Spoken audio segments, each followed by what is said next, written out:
No. What's up, everyone? Here with the Code X top 10 list this week. Sal is out this week. He is currently on his way to the beach with his family, but it takes him a while because while most of us drive normal cars, they have that like Flintstones kind of car where they just put their feet on the ground and they run. And it also doesn't help that that his wheels are made out of meatballs. So it's going to take him a little while to get there. Fun fact, and you may not know this, but on his way back, he plans on stopping. He owns several different, he owns a marinara factory. He owns a couple of cheese factories. Most of that cheese, that Parmesan cheese, comes off of his feet when he gets a pedicure. Yeah. So he's going to build up a nice callus on his way out, and then on his way back, more Parmesan. What's up, Richard? Thanks for joining us. And excuse me. And I was going to say, and we're waiting for Gary too. He is having some technical issues. You know what? I forgot. I should have done it on the podcast last night, since it was the first day of July. Forgot to announce the winner of the Ghost Machine giveaway. So let me find my list of names. So I don't know how to do it fancy on the computer where like you put the names in and it will spit something out. So I am going to just write them on pieces of paper, put them in a hat, and join them out. So, how's everything with you? Me? Well, I mean, there's no one else here. What's Excellent. up, Mr. Keith? Hey, Mr. Keith. Excellent. My wife, she's out of town. She went to Tennessee. Spent some time with some friends there. And it's just been me and the dogs. Reading comics and playing video games. It's kind of neat. But I miss her. It's too quiet. So, just you by yourself. So I'm guessing it's I was gonna say pants optional, but I guess it's always pants optional in the Schwartzlander household. Yeah, I'm retired. I wear it's nothing but boxers. Do you like those books I sent you earlier? The Brave and the Bold, yeah. Yeah. In fact, I just thought about it when it was on the 200% Italian. Yeah. Now, the way you can do that is what Sal did, where he's 100% Italian, and then he found another 100% Italian person, and he's unhinged his jaw like a snake and just swallowed them whole, and they became a part of him. So that's how he is 200% Italian. So he absorbs someone like an amoeba. Yeah, just like I said, just like what's the snake? That's amazing. Unhinges its jaw and just. That's phenomenal. Like remember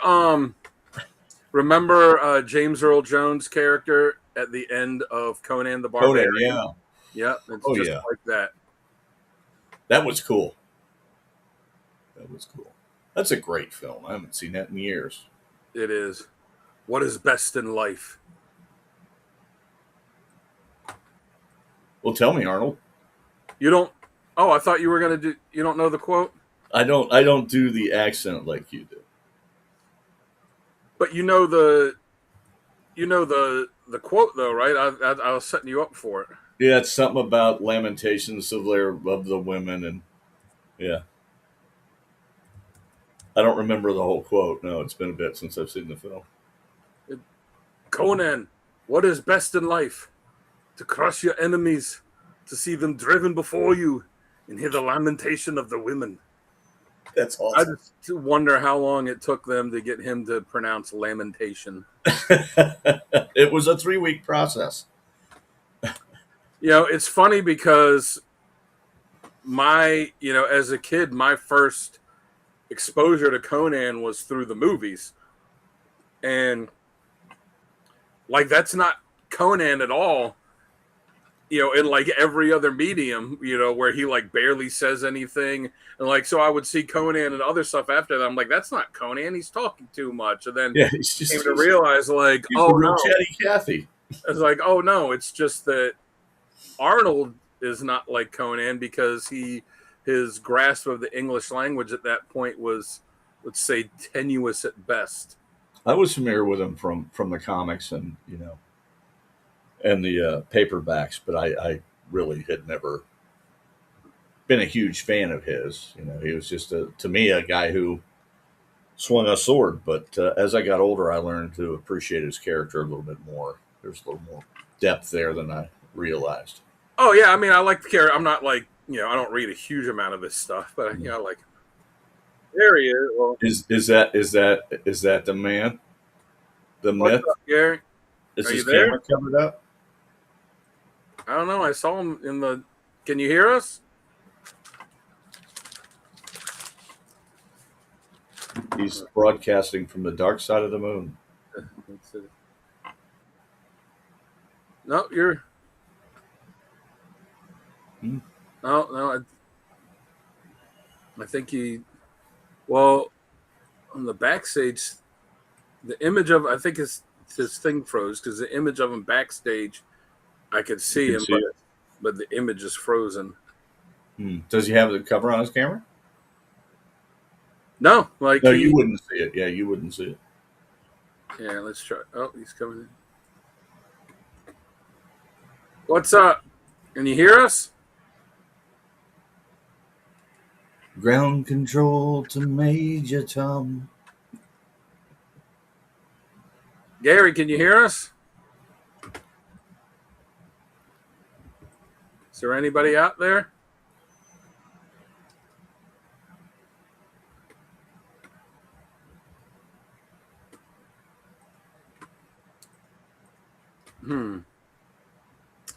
Well, I don't know if we've got him or not.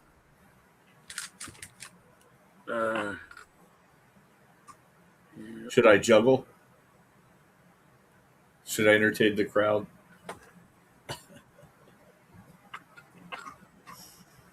I just flew in, and boy, are my arms tired.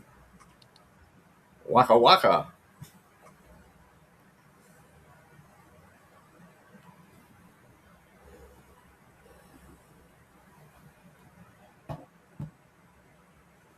All right, let's. I'm going to remove him, tell him to try and come in again. Yeah.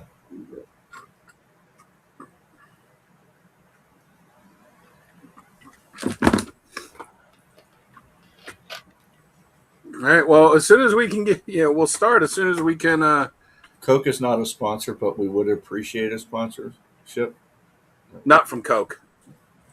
I stopped drinking Coke for the most part. As soon as they started using AI in their commercials for that Christmas commercial, I was like, I'm done. And then when people called them out on it, they were just like, well, this is the future and this is what's going to be. They were really bragging about, well, we saved this much money by not having to use this many artist stuff. I'm like, yeah, I'm done. What sucks is my favorite soda. That's wrong. My favorite sodas are Cherry Coke and Mr. Pibb. Good old Mr. Pibb. Yeah. I always call it Mr. Pibb. I refuse to call it Pibb Extra. That's stupid. Good old Mr. Pibb. He didn't go to school long enough for his doctorate, so he was just Mr. Pibb. I remember they did like an entire episode of American Dad just devoted to to the change from Mr. Pibb to Pibb Extra. Oh, did they? Yeah. That's great. I'm going to have to check that one out. I love that show. That's one of my favorite shows. Oh, yeah. It's a great so funny. It's ridiculous. All right. Well, it looked like he was trying to FaceTime me for a second.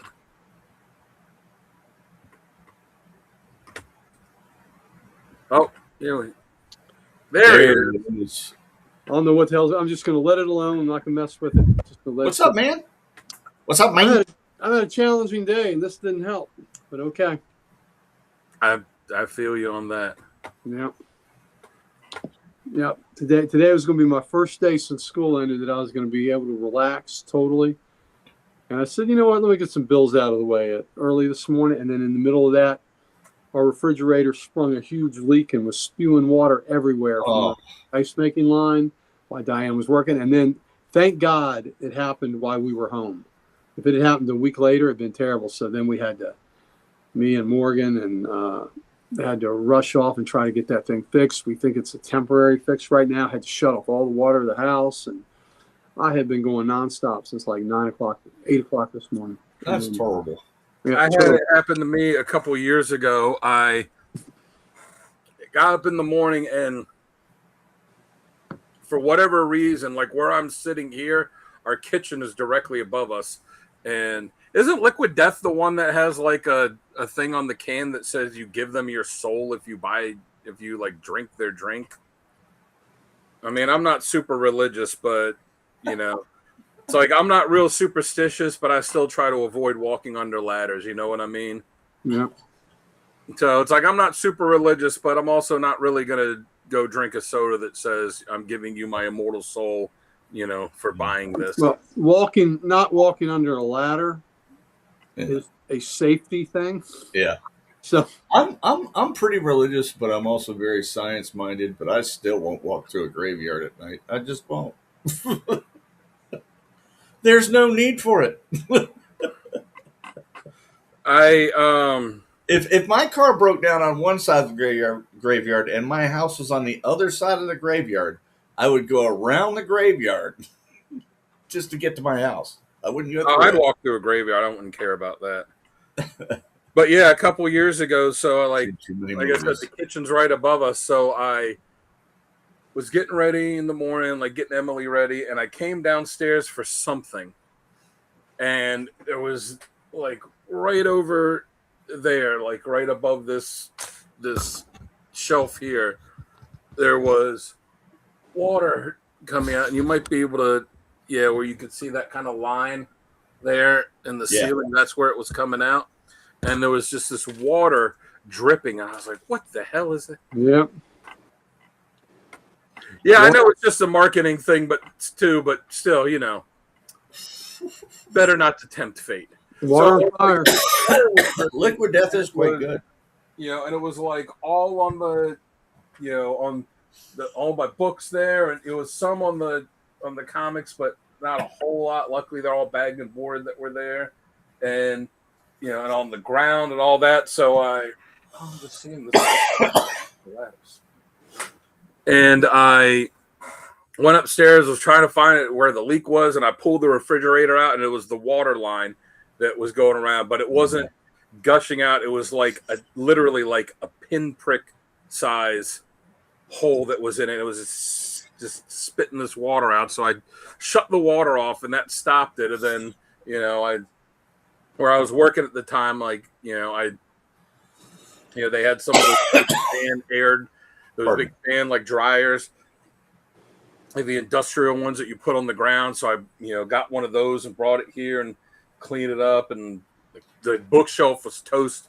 It was one of those ones, like the only thing that was holding it together was all the weight of the books that were on it.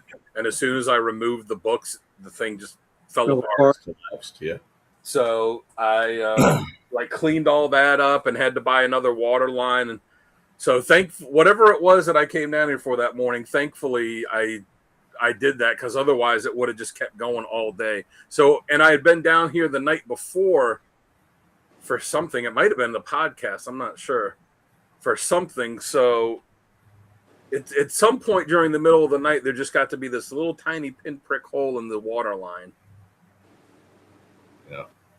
So I used to work for a company that did restoration work, you know, fire restoration, water damage restoration, things like that. I was the go-between, the liaison between our company, the insurance company, and our crews for repairs. And you wouldn't believe how much stuff gets damaged and the insurance company replaces. And and our crews would go out and they would take those giant fans, man, and set them up all through houses and have to dry them out for days and days, and then have to strip out most of the material. Yeah, And if it was gray water, like if you had flooding coming up from your basement, and and there was sewage in it, they would have to rip the walls, quarter of the way up, and replace all that drywall in there on the walls. It was insane the amount of stuff they had to do. All right, so I am putting all the names, Replacements. since I forgot to do it on the podcast last night, for the June giveaway of the Geiger Say it right. autographed trade paperbacks, the Volume 2 autographed by Jeff Johns on the cover, and Volume 1 autographed by Jeff Johns on the inside page. Say it right. What? Say Geiger. Say it right. Oh, Geiger. That's what I said. No. Say it like Arnold. Oh, Geiger. That's my favorite. So,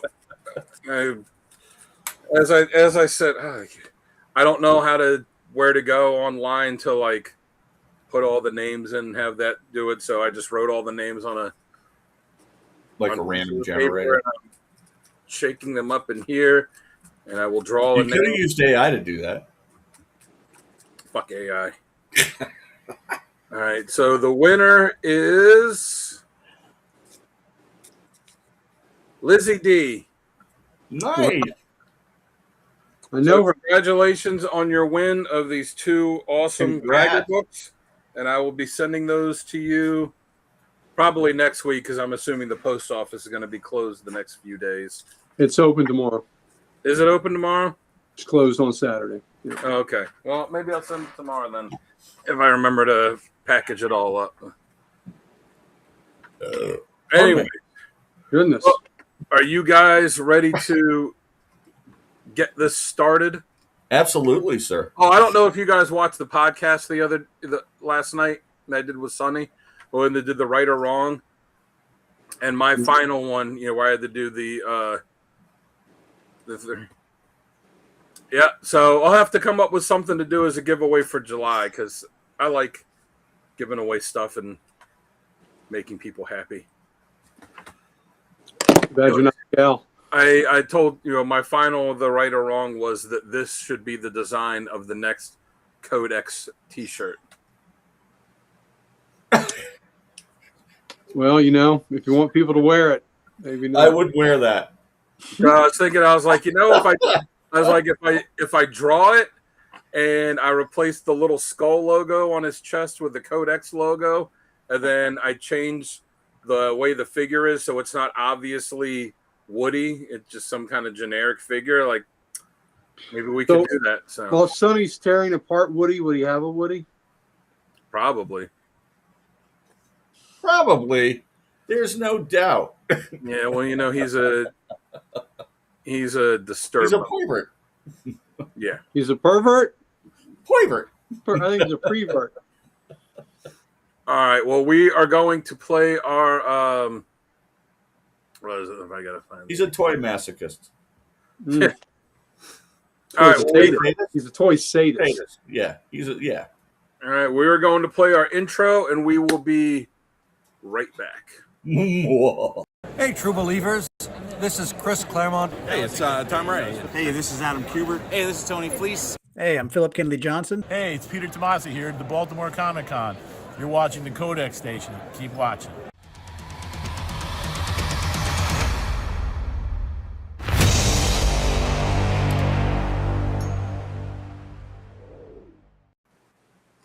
What's up, everybody? Welcome back to another top 10 list. With me, as usual, is Chris on his own this week. So the Minister of Sinister is being sinister by himself because his wife has bravely left the house and left him in charge. Yeah. I'm not allowed to use any lighters or sharp things. Is brave the word, or is the word irresponsibly left? I She guess did it depends on if she plans on actually coming back or not. She did leave a fork out on the counter, and she left the cover off of an outlet And there's a Post-it there that says "Insert fork," and I haven't done it yet, but I plan on doing it as soon as I get off of here. So, Well, You know, she took the child protective lids off all the medicine bottles. Oh, yeah. so she wanted you to fork yourself. she said, she she took all the caps off, and she convinced me that if I ate them all, I would gain superpowers. So, Well, maybe you're just supposed to have all the medicine at once, and you don't have to worry about taking them the next day. you won't get sick anymore. Yeah, you won't get sick anymore. Yeah, it's preventive, Technically, that's right. preemptive. And below me, as always, the Below you. Blow me. Clear of Comics, as that he spends more money in 1 week on new books than you spend in an entire year. Yep, that's true. If only, It spends more than a car payment a week on comics. that's only some weeks. Yeah, it's only when he goes to pick his new books up, it's only on the days that end in Y. That's right. Exactly. The days that don't, I'm not spending money like that. And I, as you can see by the name here, am Dan. If anybody could tell me the little quote under my name, if anybody could tell me what that quote is from without Googling it, you have to actually know it. You can tell me what it's from. I'll send you a drawing or something. They're from Frank Perdue's Wet Dream. And if no one does, I'll say where it's from at the end of the show, unless I forget, Yeah. which I probably will. And Sal, as I explained in the pre-show, Sal is not with us tonight. Him and his family are going to the beach, but it takes him a while to get there because where most of us just drive normal cars, he has the Flintstones-like car where he has to put his feet on the ground and then just run with his feet to get I there. thought he upgraded and it ran on olive oil. Did that not work? When I think of Well, olive oil, she's really skinny. No, I mean actual Popeye- olive oil from Popeye gets- olives. Popeye gets jealous too, so he runs chasing behind him. Oh, But it also and it doesn't help too that his that the wheels are made out of meatballs, and especially for driving at night, that he doesn't have headlights. He just has big pepperonis on the front there, so it makes it harder for him to drive. So it takes a while to get there. Shit. I'm happy to know that Sal doesn't have headlights. With no hair, how could he? It's true. So tonight we are doing. It would be obvious. It would be glaringly obvious. You'd see them. So tonight we are doing top 10 comic book events. These can be crossovers. They can be big storylines. Just any, and I'm sure we each had our own kind of criteria for how we made our picks.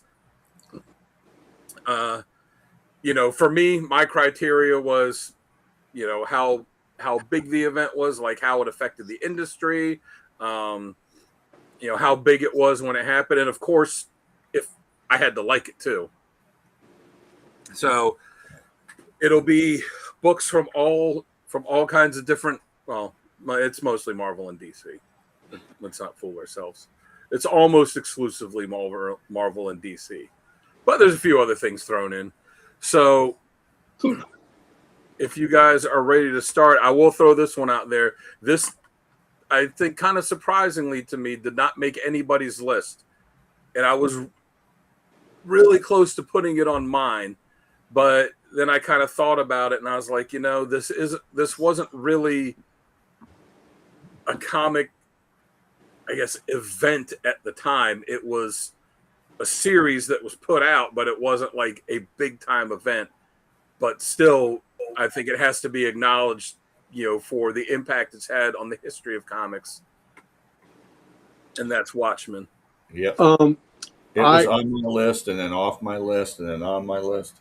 If it had been top 10 storylines or top 10 books, it might have been on mine, but I didn't count it as an event because there really wasn't a crossover aspect to it, but it was close. It was close to me making it a.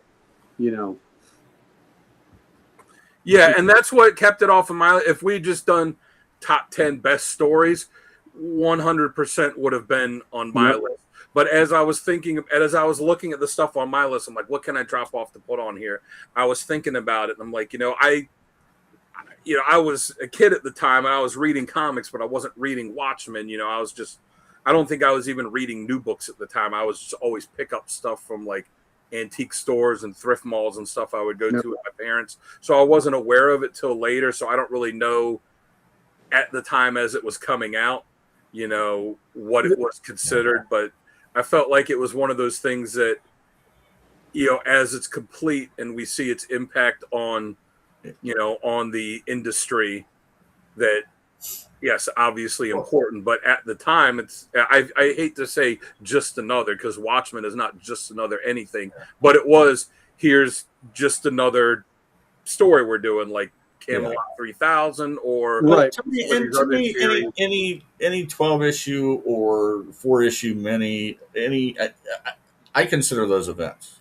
Well, right. We all have different criteria. See, I would consider the second batch of Watchmen stories that they did like 15 years later, where they had the 6 different miniseries.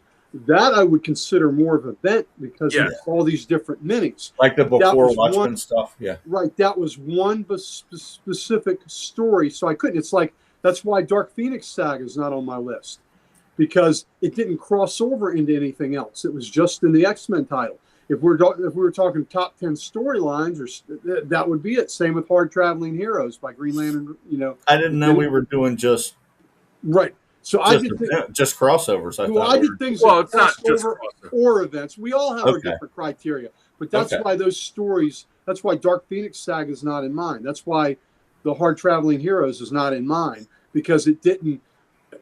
The way I perceived the event is where it was a company wide crossover, where it crossed over into other books, or it was a meeting of different, Marvel and DC maybe coming together, or it was something so monumental, like you have Crisis up there. Like Crisis was monumental. Yeah. That kind of thing. Yeah, and So that's in other words, everything else is basically just an arc or a part of a Right. storyline. Yeah, and that's what I was thinking of. Like, it had to be billed as an event, where Watchmen, and again, I wasn't paying attention to it when it was new coming out at the time, because I was a little too young for Watchmen to hit me. But it was, hey, here's a great series by this great creative team, but it's characters that were just confined at the time to those 12 issues. Yep. If it had been the Charlton characters, maybe a little different, but it was just that. But yeah, what they did later on, before Watchmen, that was billed as like, hey, this is a big event we're billing as, and we're going out and getting Absolutely. like this host of amazing different creative teams, writers and artists, and they're going to do all these different things like that. I'm going to have to agree to disagree with you on that, because The Watchmen had a hell of a build-up before it came out. It It did. had a lot of house ads. It had a lot of money, and this was well before the internet, and everyone knew it was coming out in the comic world. But I will agree, if it had been using the actual Charlton characters, then I would have said absolutely, made it more of an event. And instead of, because then you're taking established characters, putting them in this, that you DC just got, and you're doing Yeah. this with them. But the fact that it was like a standalone story, same like Dan mentioned Camelot 3000. Camelot 3000 is one of my favorite books of all time. But Yeah, it's a I fantastic couldn't really call it an story. event, even though maybe it was an event because it was the first 12-issue maxi series. It was on the Baxter paper, so maybe it was an event, but I just couldn't quite get The it. art is amazing in Oh, that. Brian Boland's art was Brian Boland he's just a god. I mean, He's he one is of our best. so Yep. good. But Yes. again, yeah, so that's what kept Watchmen off my list. And if they had said, yeah, you know what, go ahead, use the Charlton characters. It's we're talking about the storyline in Watchmen clearly is not going to be exactly what it was, and Mhm.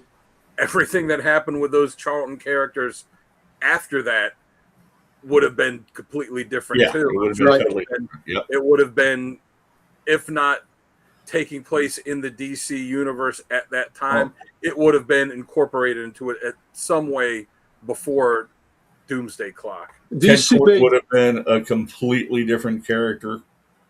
DC made the right decision because they I had think just so. gotten those Charlton characters, and they weren't ready to throw them by the wayside just Yeah. like that. But it would Anyway. be neat to see them revisit it using the Charlton characters. You can't. And Alan Moore did a hell of a pivot to use, to Oh, he did. mirror did. them and mimic them. Yeah. Oh, yeah. Anyways, we could spend an entire show talking about Watchmen, and I'm sure at some point we will. But we're going to get into this show, which is the top 10 comic events. And since I was the one that came up with this idea, I'm going to be the one to start it off with my number 10 pick, which is cheating because I'm combining two, but Gary did it too, so that makes it okay. And that is Blackest Night into Brightest Day. Just I don't think that's cheating at all. I think they No. they're bookends. They Yeah. they bled over into one another. Yeah. Yes. Blackest Night was just an amazing crossover, and we've talked about before, one of those rare ones where all the tie-ins were not just cash grabs, they were actually good and worth reading. And the storyline itself, story was amazing, the art was amazing, and then the end of it was so great where they brought back all these dead characters. But then that led into Brightest Day, which was the weekly series that ran for a year, which was also amazing story, amazing art, and it took all these kind of secondary and these like B level and sometimes C level DC characters and put the focus on them. It wasn't focusing on Superman and Batman and Wonder Woman, and it's all of the next class of characters and making them absolutely shine. I agree. It's Yeah. wonderful. Yeah, it was What's spectacular. up, Booze? Hey, Boosh. Yeah, And so the art, you're right. The art is just eye candy. It is just, it's beautiful to behold. To read this is like watching one of the best blockbuster movies you could imagine. Jeff Johns was amazing. He was the architect of this, and there's a scene where the Black Hand truly becomes a Black Lantern, and it was jaw-dropping when that happened. When he became a Black Lantern, Yeah. it was a full page shot of it, and shot. See what I did there? And it was just absolutely jaw-dropping. Where you're like, oh my god, and it totally blew me away. And when they resurrected the dead heroes, Oh, yeah. one of the things that left you stunned was one of the heroes resurrected was Boston Brand, Dead Man. Yeah. He's supposed to be dead, He's supposed to be and dead. he's alive. Oh, I mean, and really, it's brilliant. and really for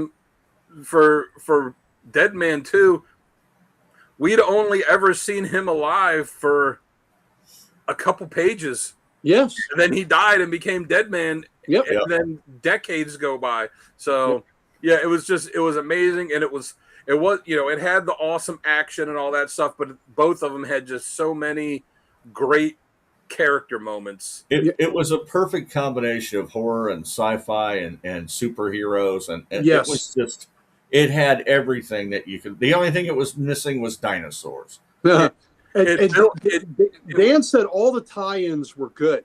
Oh, they were. I say they were great. They were fantastic. They were great. And I All the loved time. how they did the retired renumbering Yes. Yeah. of the old series. Oh, This was one of the rare modern crossovers that touched the whole DC universe and Yes. built it as this big epic thing, and it actually delivered on what it billed itself as. it did.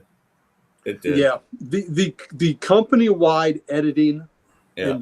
and vision on this, and I know Jeff Johns, it was his vision, but company-wide, DC kicked ass. And the other writer, Peter Tomasi, did a lot of the stories on here too. Everybody kicked ass. The art was amazing. Yeah. You And know, it was just fresh off the heels of the Lantern Corps Wars. right. And Johns had been and building this when he redid the Spectrum, when he redid the entire light spectrum in the Green Lantern books. So he was building, and man, what a payoff. Just beautifully executed. That was, DC, for those few years there, they were just clicking on every cylinder. Yep. Yeah, I'd love to see them go back to that level of quality. it was amazing. Every book was fantastic. Yep.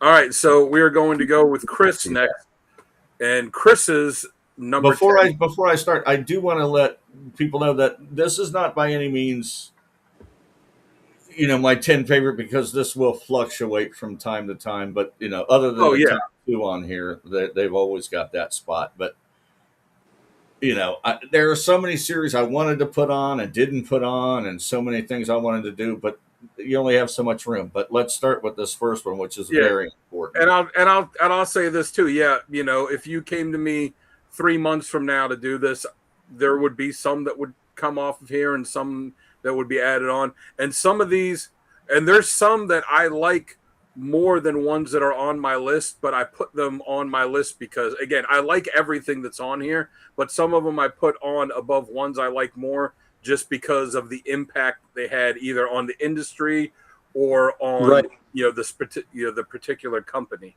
Same here. Yeah. All right, so Chris's number 10 pick. Number 10, very important. The first appearance of Doiby Dickles. Dickhead. Probably my favorite, worth a spot in my opinion, just for the reaction. But here we have him dressed like his boss, the Green Lantern, and so this is the first appearance of Doiby Dickles, huh? It is, and if I had it, I'd burn that sumbitch. Look at look at him throwing that wrench. Look how he wields that wrench with such precision, knocking that guy silly. Just bouncing off his dome there. That is good fun there. You know what? That guy's probably happy to have that wrench bounce off his head and have to look at that clown. I think that would be a fantastic Halloween costume if you dress like Alan Scott and Chris, you went as Doiby Dickles, and I think that would be a. I think that would. Let's do it. Let's do it. I think that would be fantastic.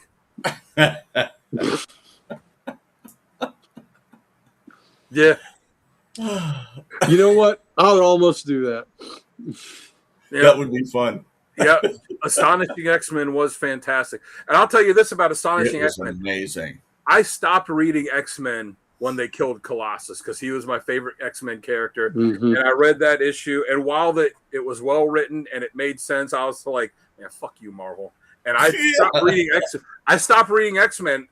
I missed like all the Grant Morrison stuff, all that, and I've been going back and picking it up in back issues since to try and fill in those gaps. And the only X-Men I read was when Silvestri came back and did that 3 or 4 issue arc on Uncanny. Do you remember that, Gary, where it kind of took place in the future and it was like Wolverine and it was I think it was like an old beat up Sentinel with a kid that was running the Sentinel. Yeah, yep. Oh, Craven's Last Hunt. Yeah, that's a strong pick. Oh, you know what? I didn't think of that because that's one that crossed over. Yeah. Yeah, I forgot about that one. Craven's Last Hunt is a very strong pick. It's very strong. Really. But I said stop reading X-Men, and I had only picked up those few issues because I was like, all right, it's Mark Silvestri coming back. I'll read those. Yep. But when Astonishing X-Men 1 came out, I picked that up and I started reading that series. And I didn't know they were bringing Colossus back. It was just there was just something that told me you want to read this series. And that one page when they brought him back, when you flip it over and it's him there, I'm like, oh. I was so happy. And they gave Colossus. Isn't that feeling? Isn't that the what we look for when we read comics? Well, that happened in Blackest Night when they resurrected Aquaman. Yes. When all these other I was like, oh my god! And wasn't just Aquaman; it was all these other characters that they had let go. But and then you see Kitty's face, and Colossus runs through her, and she's left there stunned. And then he's after he beats up all the guards there, and tells her are you real? And she's like, yeah. And he kind of breaks down. He's like, oh, thank God! Is hoping that he died. And then the next issue, when the rest of the team found out that he was alive, when what was the alien Ord, I think was his name. Yeah. He's talking trash to him, they get ready to fight, and then you see the panel Wolverine's face just go like this, and then the guy says, "Oh, who's behind me? Is it that stupid little dragon?" And it was Colossus, and Colossus just starts beating the snot out of him, and he says something to him about you're made of whatever. He's like, "You're wrong." He's like, "You think I'm made of flesh and blood? You think I'm made of steel? I'm made of rage." And he's just beating the shit out of him. And then they had that awesome fastball special moment too, when the guy's getting away and Wolverine's like, "I think you know what to do, Pete." He's like, "How's your arm?" And Colossus just goes, "I am strong." Mm-hmm. Yeah. Threw him. Yep. Threw him into orbit. Yeah. Good stuff. Great. All right. That was Joss Whedon, wasn't it? Yes. Yes. Before we knew that he was a creep. All right. We're going with Gary's number 10 pick. Gary made me do some work. He sent me 2 pictures for every one of his picks. So I had to go on my app and I had to combine the pictures. And then I had to email them to myself so I could copy them onto my computer so I could put them on here. Gary put me to work today. I didn't realize it was that much extra. I'm sorry. I apologize. No, it's just I wanted to. He's not sorry. It's okay. No, I am. I didn't know that was extra work. No. I just wanted to combine because he sent me 2 pictures for each one. I wanted to combine them so it would be one graphic. So hopefully I did a decent job. It's his number 10 pick. All right. So good. First, let me say Booge. Was it Booge with Craven's Last Hunt? Excellent pick. That slipped my mind. That crossed over into the different Spider-Man books. That was definitely would have been on my criteria. Oh yeah. This book is on here because Dan had mentioned importance. This is important. This is DC and Marvel's first collaboration together. And this is a big deal. And some people think, oh, it's Superman, Spider-Man, first one. Nope. It happened a year earlier. It was Wizard of Oz. I happen to own this graphic novel because that fell up there that keeps promoting Doby Dickles gave me this book. And it was the Wizard of Oz, the Treasury edition. And it's just fantastic. It was DC and Marvel's first collaboration. And I wanted to show the other page. That's the interior page, the interior cover page. That is beautiful. Look at that. That is just gorgeous art. Absolutely Look, it's gorgeous. Yes. They were really honoring the source because Wizard of Oz was an event back then. Remember, they only ran it once a year on television, and everyone would get together. All the kids would gather around, and we would watch it. Absolutely, and pretty good for a movie that didn't do greatly at the box office. It became a hit through television. Yeah. But it was just a big deal for DC and Marvel to do something together, and that's why it's on the list because it was important for the industry and for the things that would happen later and the things that are happening this year. I mean, look, we've seen DC and Marvel books cross over this year. Yeah. This may have never happened had this book not existed, had this first collaboration not have happened. Yeah. Yeah, and the reason that they... I'm sorry. No, go ahead. It's a fantastic read, too. I mean, everyone's aware of the story, but it's wonderful seeing it illustrated. And it's really well done. And it was in a big treasury, it was in a big, giant treasury, man. Something kids could really hold on to. Yep. And the reason that they did that was because by the time they were doing that, the Wizard of Oz books were in the public domain. Yes. And one of them, I forget if it was Marvel. I think Marvel was going to put out an adaptation of the book since it was public domain, and DC had negotiated with MGM to do an adaptation of the movie. Mm-hmm. And, they both found out that they were each going to be doing these adaptations and realized, well, if we both put one out, it's not like it is now where people would just buy both. They're like, it's going to kill the sales. People are going to buy one or the other. They're not going to buy both. So they decided just strictly for money-making purposes, hey, if we combine and we put this out together, we're not going to be splitting the profit. Well, I mean, they'll be splitting the profits, but they're not going to be, splitting the market with it. Right. And thus an institution was born. And absolutely. And the images that I showed, a lot of us have seen that cover. But Yeah. I think most of the people have not seen that first interior page, and that was so Yeah. spectacular. That's what got me. That's what got me on the given two of everything, was because I was like, oh man, how can I not It's get gorgeous. this page? Yeah.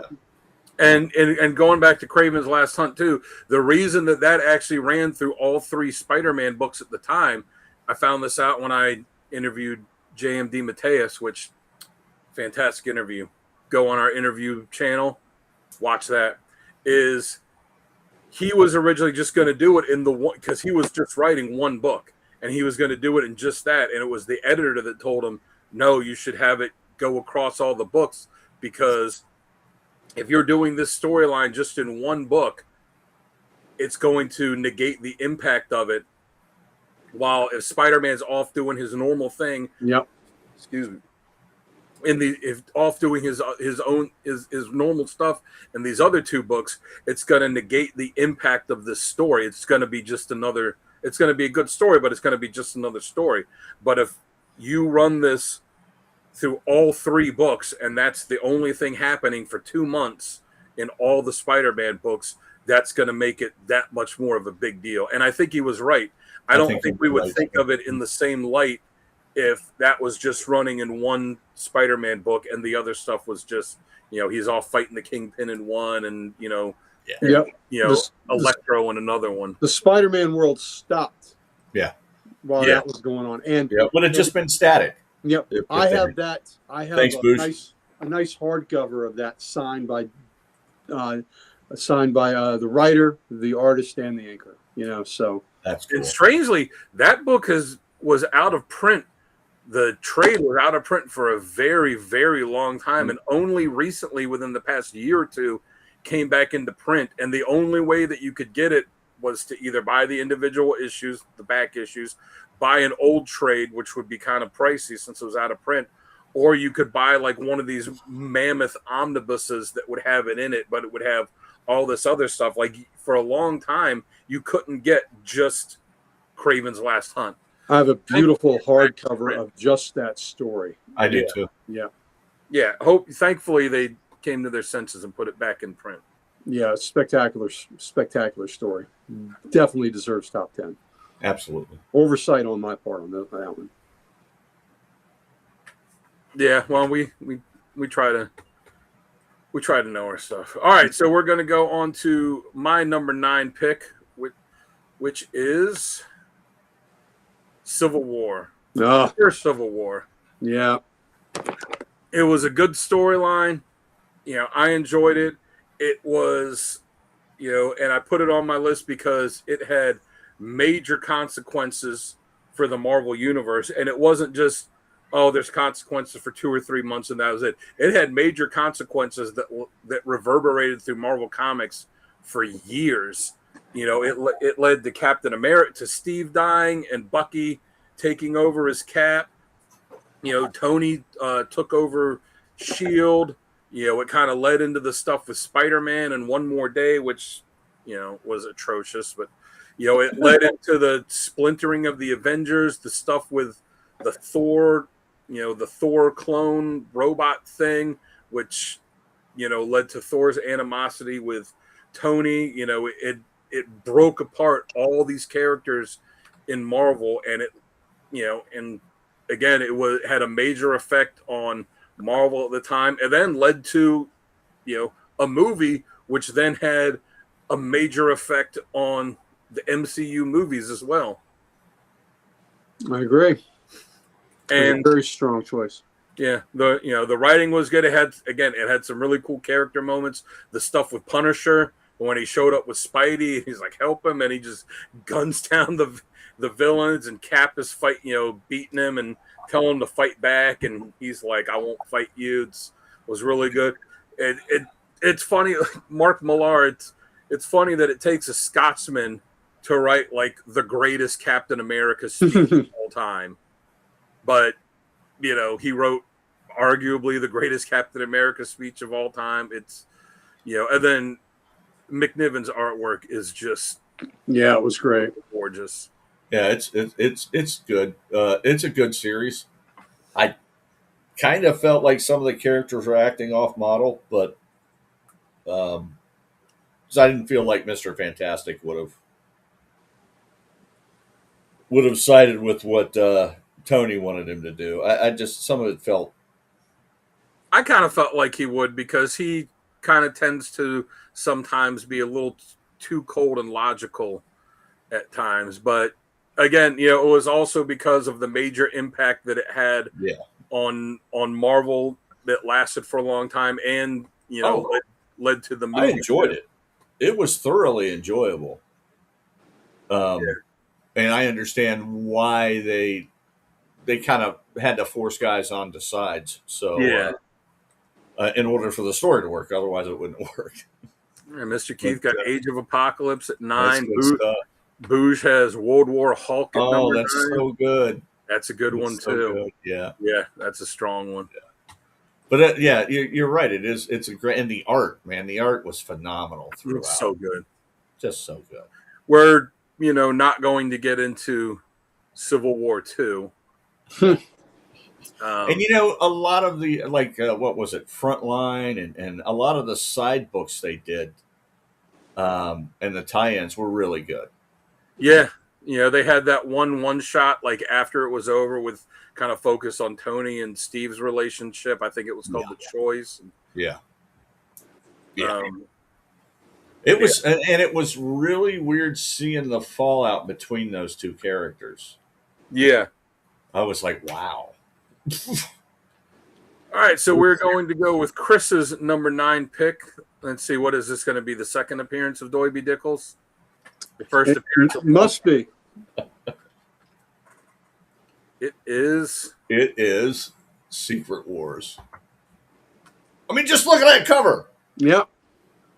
That is Alex Ross doing the Zek cover. Mm-hmm. But yes, this was a series that was put together to sell a line of toys. But it was fun. It was a lot of fun. I thoroughly enjoyed this. This came out in what, 85? 86? 85 or 6. 6 maybe. I'm going to say 6. And that was peak comic reading for me when I was younger. And this really was just all the rave. This was a really cool 84, story. yeah. Oh, 84, yeah. 84, okay. Yeah. Well, 84 into 85. Yeah. So I was a sophomore. The first issue I bought of this was issue 11. Sophomore into junior year. Was issue 11, and I read it, and I had no idea about the rest of it. I was like, oh, this is cool. And I remember the copy I had for the longest time was messed up because I spilled orange juice on it. And then I just let it dry out, and then I just read like the crinkled orange juice pages. But it smelled nice. Yeah. But I mean, the story is fantastic. The Mike Zeck art is incredible, and you didn't have to read a bunch of crossover books. This was the story. Yes, yeah, they were there. They were there on this planet. You didn't need anything else to know, but they're fighting. Yep, and it was awesome. The fighting was awesome, and Doom was just so written so well that his megalomaniacal self would absolutely do what he did, But look, and again, look at the impact it had. It had, we got the symbiote costume for Spider-Man, which then gave us Venom and all that other stuff. It had the Thing leaving the Fantastic Four and going off and having his own series, and She-Hulk taking his place. It had, ended up breaking up Colossus and Kitty because he had that relationship with this woman there, which absolutely pissed off Chris Claremont. Yeah. It gave us new villains in Titania and Zorby, man. Anna. No, Zorby. Yeah. I mean, they got together after. Yeah, they got together. Yeah. And it has been one of the most stable relationships in comics since then. They were in a recent Wolverine book together. Yeah. Nightcrawler and Wolverine were just trying to hang out on a little vacation day, and they ran into Titania and the Absorbing Man, and of course there has to be a fight, and they didn't want to. It gave us the new Spider Woman. It was a lot of stuff that came out. It hinted at a little romantic flirtation between Magneto and the Wasp. Secret Wars issue. Right. Rhodey at the time was Iron Man. A lot of people don't remember that, Yeah. but Iron Man at the time was Rhodes. Was Rhodey. Right. And the black costume, on Yeah. Yes. And it's funny, like you said, the toy line. The only reason they did it was because Marvel saw the success that DC was having with the Superpowers toy line, Yep. and they wanted to have their own. And literally, the only reason they did Secret Wars was so that they could have a reason. Like, I don't know why they needed a reason to sell toys, why they couldn't just put out Marvel Comics action figures, but they felt like they needed this reason to have an action figure line, so they did the series. The action figures didn't sell very well, but the comic that they made just to sell the action figures was an enormous hit. It was huge. So, Wasn't it written by Shooter? yes. I love him. I loved his writing. Yeah, that's a was strong awesome. choice. And one I dare say we might see again later? Question mark. All right, going with Gary's number 9 pick. All right, this was a very It's a number personal 9. one for me. Commandy Good. Challenge. Fantastic choice. Well, I appreciate that. So what was cool, this is a character that I know I've hyped on this show, and we even did a character of the week on him. I love this character. This is my favorite Jack Kirby work. So you're saying, well, why is this an event? Well, one thing that made it an event was the fact that every issue was done by a different creative team. And it was such a cool exercise in writing that each issue ended in a cliffhanger, and the next creative team would have to solve the cliffhanger by just getting the script and reading it cold. And they would have to solve the cliffhanger, and then at the end of their issue, add their own cliffhanger for the next creative team. Yeah. And in the next issue, the previous creative team would have a full page where they would have explained how they would have gotten out of the cliffhanger. So I think it was so cool. And the other thing, what makes an event was all these different creative teams that did it, and they all wanted to do it. This was done on the 100th anniversary of Kirby's birth. And so all these creators, man, they were lining up to do this book, Phyllis. They cool. shot at this book. And so, Yes, sir. there was jockeying to be able to do these issues. What's up, And that's really cool when you can get these creators who really, really want to be part of a project. And I love this. I love that. And they were all chomping at the bit. And it shows you that these creators, a lot of them, are hardcore comic fans, right? That's so cool. And Commandy can be a bit of a deep cut, but these people that worked on this book, they knew damn well how cool this character was and how great this character was. So that's what made an event for me. The fact that all these different creators did it, and the really cool format of you're going to solve a cliffhanger and you're going to leave a cliffhanger in every issue. And it was much more successful than the first DC challenge that they did. Remember they did that one in the late 70s, early 80s? Yep. And it just didn't. No. But the Commandy it's strong. The reason they did the Commandy series like this was because they had all of these different creators that were pitching them different Commandy series. Like, hey, I want to do this miniseries. I want to do this. And they were like, why don't, and the editor's like, I don't want to just pick one and leave all these other great ideas out. So they said, why don't we just let all of them do it? And we'll just give all of them. Yeah. They went to them, like, how about we give you an issue and you condense this down to one issue and do it like that? So I think it was cool. The reason that they had the idea to do it was because they had so many creators pitching them. They wanted to do Commandy. And what's funny is I met Sal at the comic shop today to pick our books up. They just got a bunch of new back issues in, and Sal just bought issue 1 of Commandy. Oh, good for him. That's fantastic. And see, that's cool. So we introduce it. I make him read some of these for Character of the Week, and damn, Sal's going to complete Commandy. That's fantastic. I also talked him into buying a foiled JLA Avengers facsimile because he had it. Then he was going to put it back, and I talked him into buying it. I got one. I don't blame him. So, but anyway, so Commandy's a bit of an indulgence for me.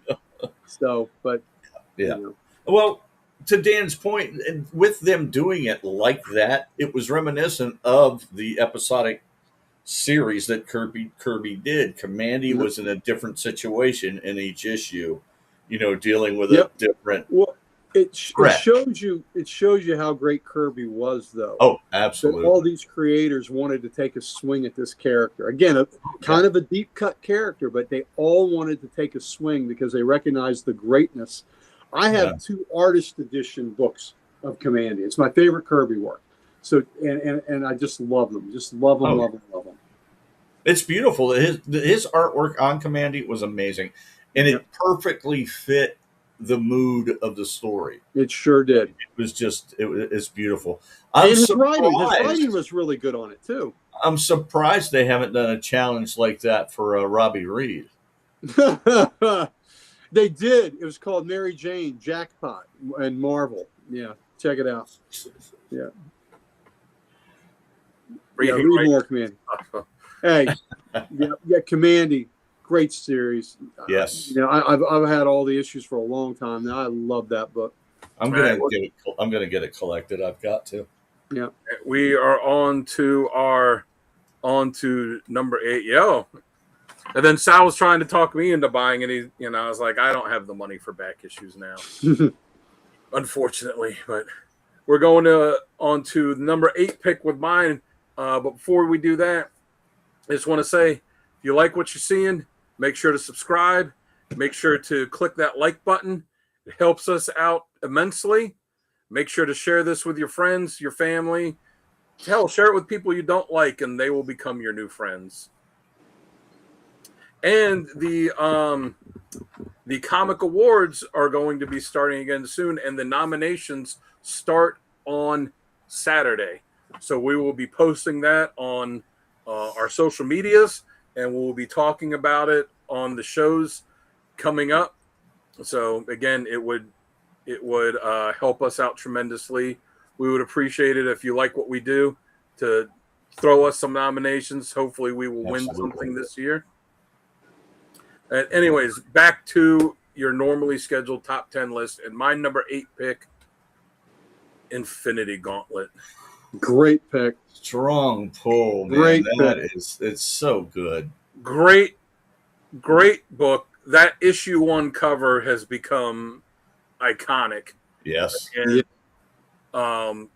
it's funny because this was not intended to be a mini series. This was intended to just be a story arc in Silver Surfer, because they had been, working on this story, building up to it in Silver Surfer. They had the the Thanos quest little side thing, but it was in Silver Surfer that they brought Thanos back. They had the stuff with Adam Warlock and Pip and all them, and the Soul Stone. They were, Thanos was going around collecting the Infinity Stones, but it was just supposed to lead to a storyline in Silver Surfer, and editorial went, no, this is too big. This is too good. This is too big. We're going to have it be its own thing. And it was fantastic. They had Perez draw the first few issues, and then they had Ron Lim finish it out because he was the artist on Silver Surfer. And Perez even said at the time, he's like, I don't know why they had me draw this. It should have been Ron Lim drawing the whole thing. But as a dumb kid reading it, I honestly didn't even notice the difference between them. I just, Lim is an amazing artist. He is. He's my favorite Silver Surfer artist. And the storyline was great, and it ended up leading to Infinity Crusade and Infinity lunch hour at the sandwich shop, and it led into all of these other things, and led into eventually having again an impact outside of comics. Had the major impact on the MCU movies. Sure did. Yep. And the storyline was fantastic. The artwork was fantastic. So many great moments in it. Booz has got Marvel's Annihilation events. Those are so good. Alan Moore's top 10 in a top 10. Well, the top 10 making a top 10 list. That's yeah. And that's a beautiful. I will say just as another little thing, the image that's on here when they announced that that Perez, was sick and that he had the terminal diagnosis and he wasn't going to make it, they put his address out there and they said, hey, if anybody wants to send stuff in, send fan letters in, or or whatever, it would really make him happy. So I drew this cover, not the whole thing, just the Thanos head and the gauntlet with all that. But instead of Thanos's head, I drew George Perez's face and his head, with that George Perez smile, and then the Infinity Gauntlet.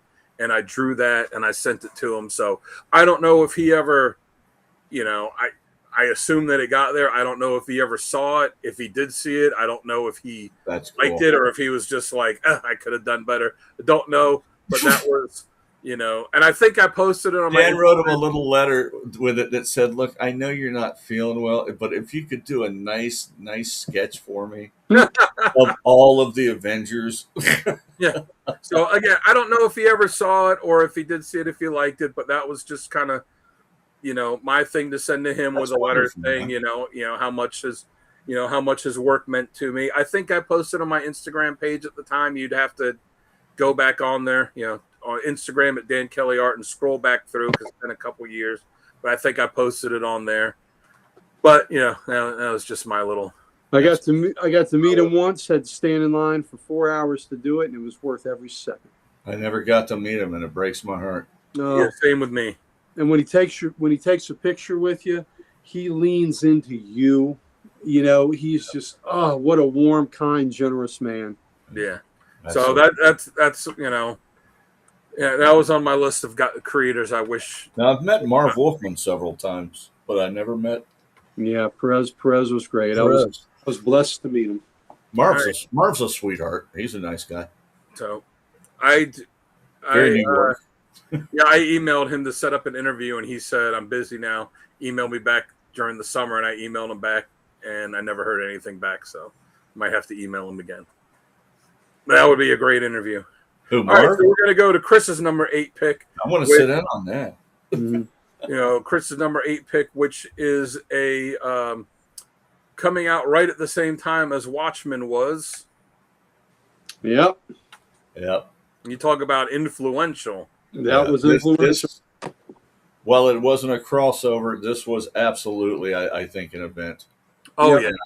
yeah. I agree. And while I'm not a huge fan of Frank Miller's art, it is perfect for this storyline. Yes. And I can't say enough how amazing this book was. This broke all the rules when it came out, and being at ground zero when this came out, this shook the comic world. People weren't ready for the violence and the profanity that are laced throughout this book, and a darker Batman than I think anyone was prepared to see. Just fantastic. This made a top 10 novel list in a lot places. And it should. And the stuff with him and Superman in it and how he takes on Superman, the one-armed Green Arrow. Yep. Yeah. And that just became a preview for things that were for a while there, for things that were supposed to end up happening in the DC universe. No, I think this is absolutely an event. It had a huge impact on Batman. They've gone back to the well with this so many times for other series, plus, having it affect, kind of using things from it in regular Batman stuff. They had the animated ones. I mean, hell, the Batman versus Superman, they had the live action. They had Affleck wearing the suit. Yeah. Without this, there's no Kingdom Come. Yep. True. Yeah. Because there's a precursor, to that kind of world. Yep. It was fantastic. And, I was young and impressionable, and it just opened my eyes to everything that this medium could be. And I think it did that for a lot of comic fans at the time. And I agree with you. I'm not a huge fan of Miller's art, but the two things that I think his art was best in was this and Sin City. Oh yeah, Sin City. It's sublime. Now, see, I think his art, his high point in his art was his Daredevil one. Daredevil was good. I often forget that because it was a lot better. It was then. before he got stylized. Yeah, which is he what, got- like Steve yeah. Cabbage did. His art on Daredevil was damn good. It was phenomenal. damn good. It was really good. All right, well, Absolutely, I agree with you. Ain't Your Mama's comic book. No. That's true. All right, well, we are going to go with Gary's number 8 pick, which this was the one I didn't really have to edit it because it already had all the covers together on there. Oh man, this was so good. Yeah. All right. This was a cool event. Had the And the hologram. comics were so awesome. Yeah, the hologram covers. And of course, for me, I'm never going to forget what Magneto did to Wolverine. Oh yeah. That was just wow. Oh yeah. As That's you're brutal. sitting there reading that, and you're like, "Oh my god!" And then, I actually said, "No way." yep. Yeah, it was just amazing, and it was such a cool event. You know, the holograms were the newest cover gimmick, and that was kind of neat on there too. And those holograms were phenomenal They were looking. pretty good. Yeah, they were yeah. pretty good.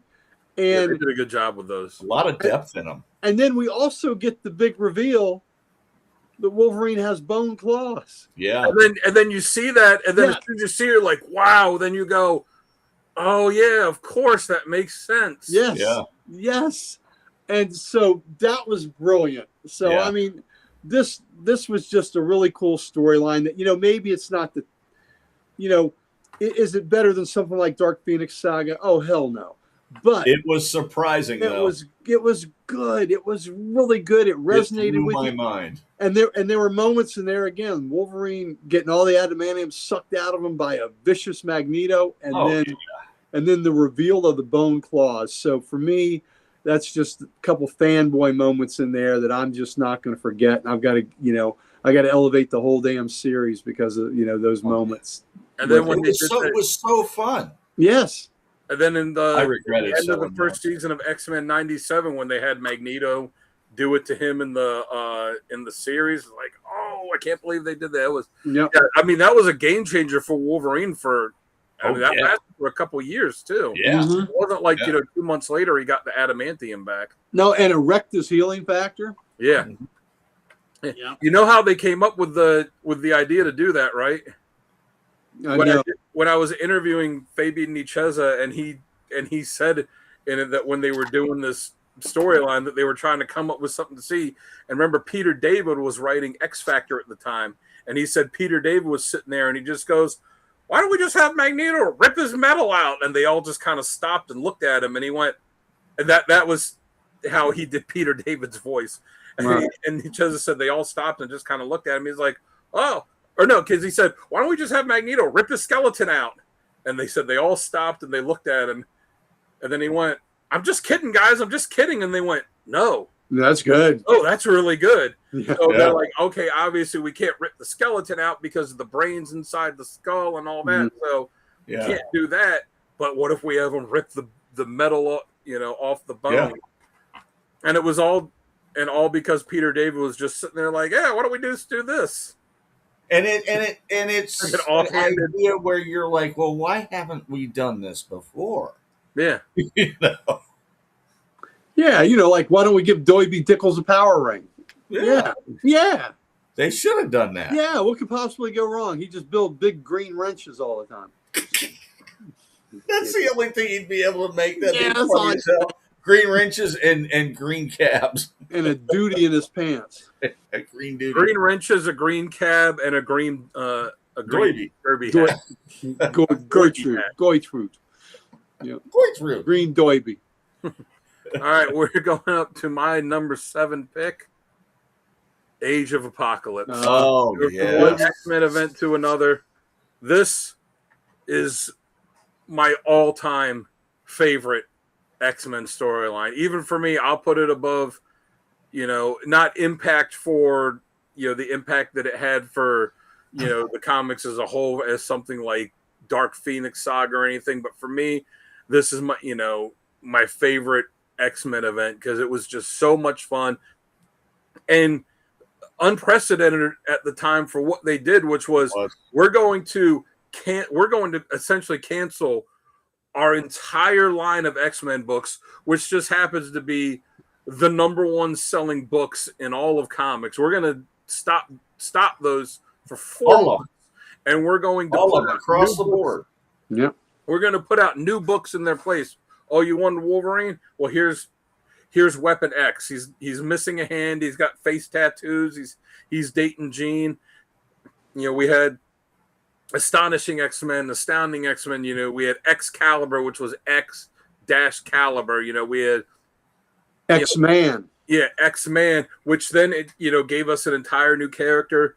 Did give us some new characters with like Holocaust and Sugar Man, and then gave us wildly different versions of characters like Sabretooth and Dark Beast, Cyclops, and it was to me it was so awesome. And it was, hey, we're giving you an entirely different world. Like, I can't imagine how long it took to build up the entire other world and figuring out all of these characters. Imagine the storyboard for that. Yeah, how they all fit together, how all the books, like, you could read them separately, but the one story impacted, they were all tied together through this one central story with Bishop, and just so cool. And they've gone back to it several times since with with having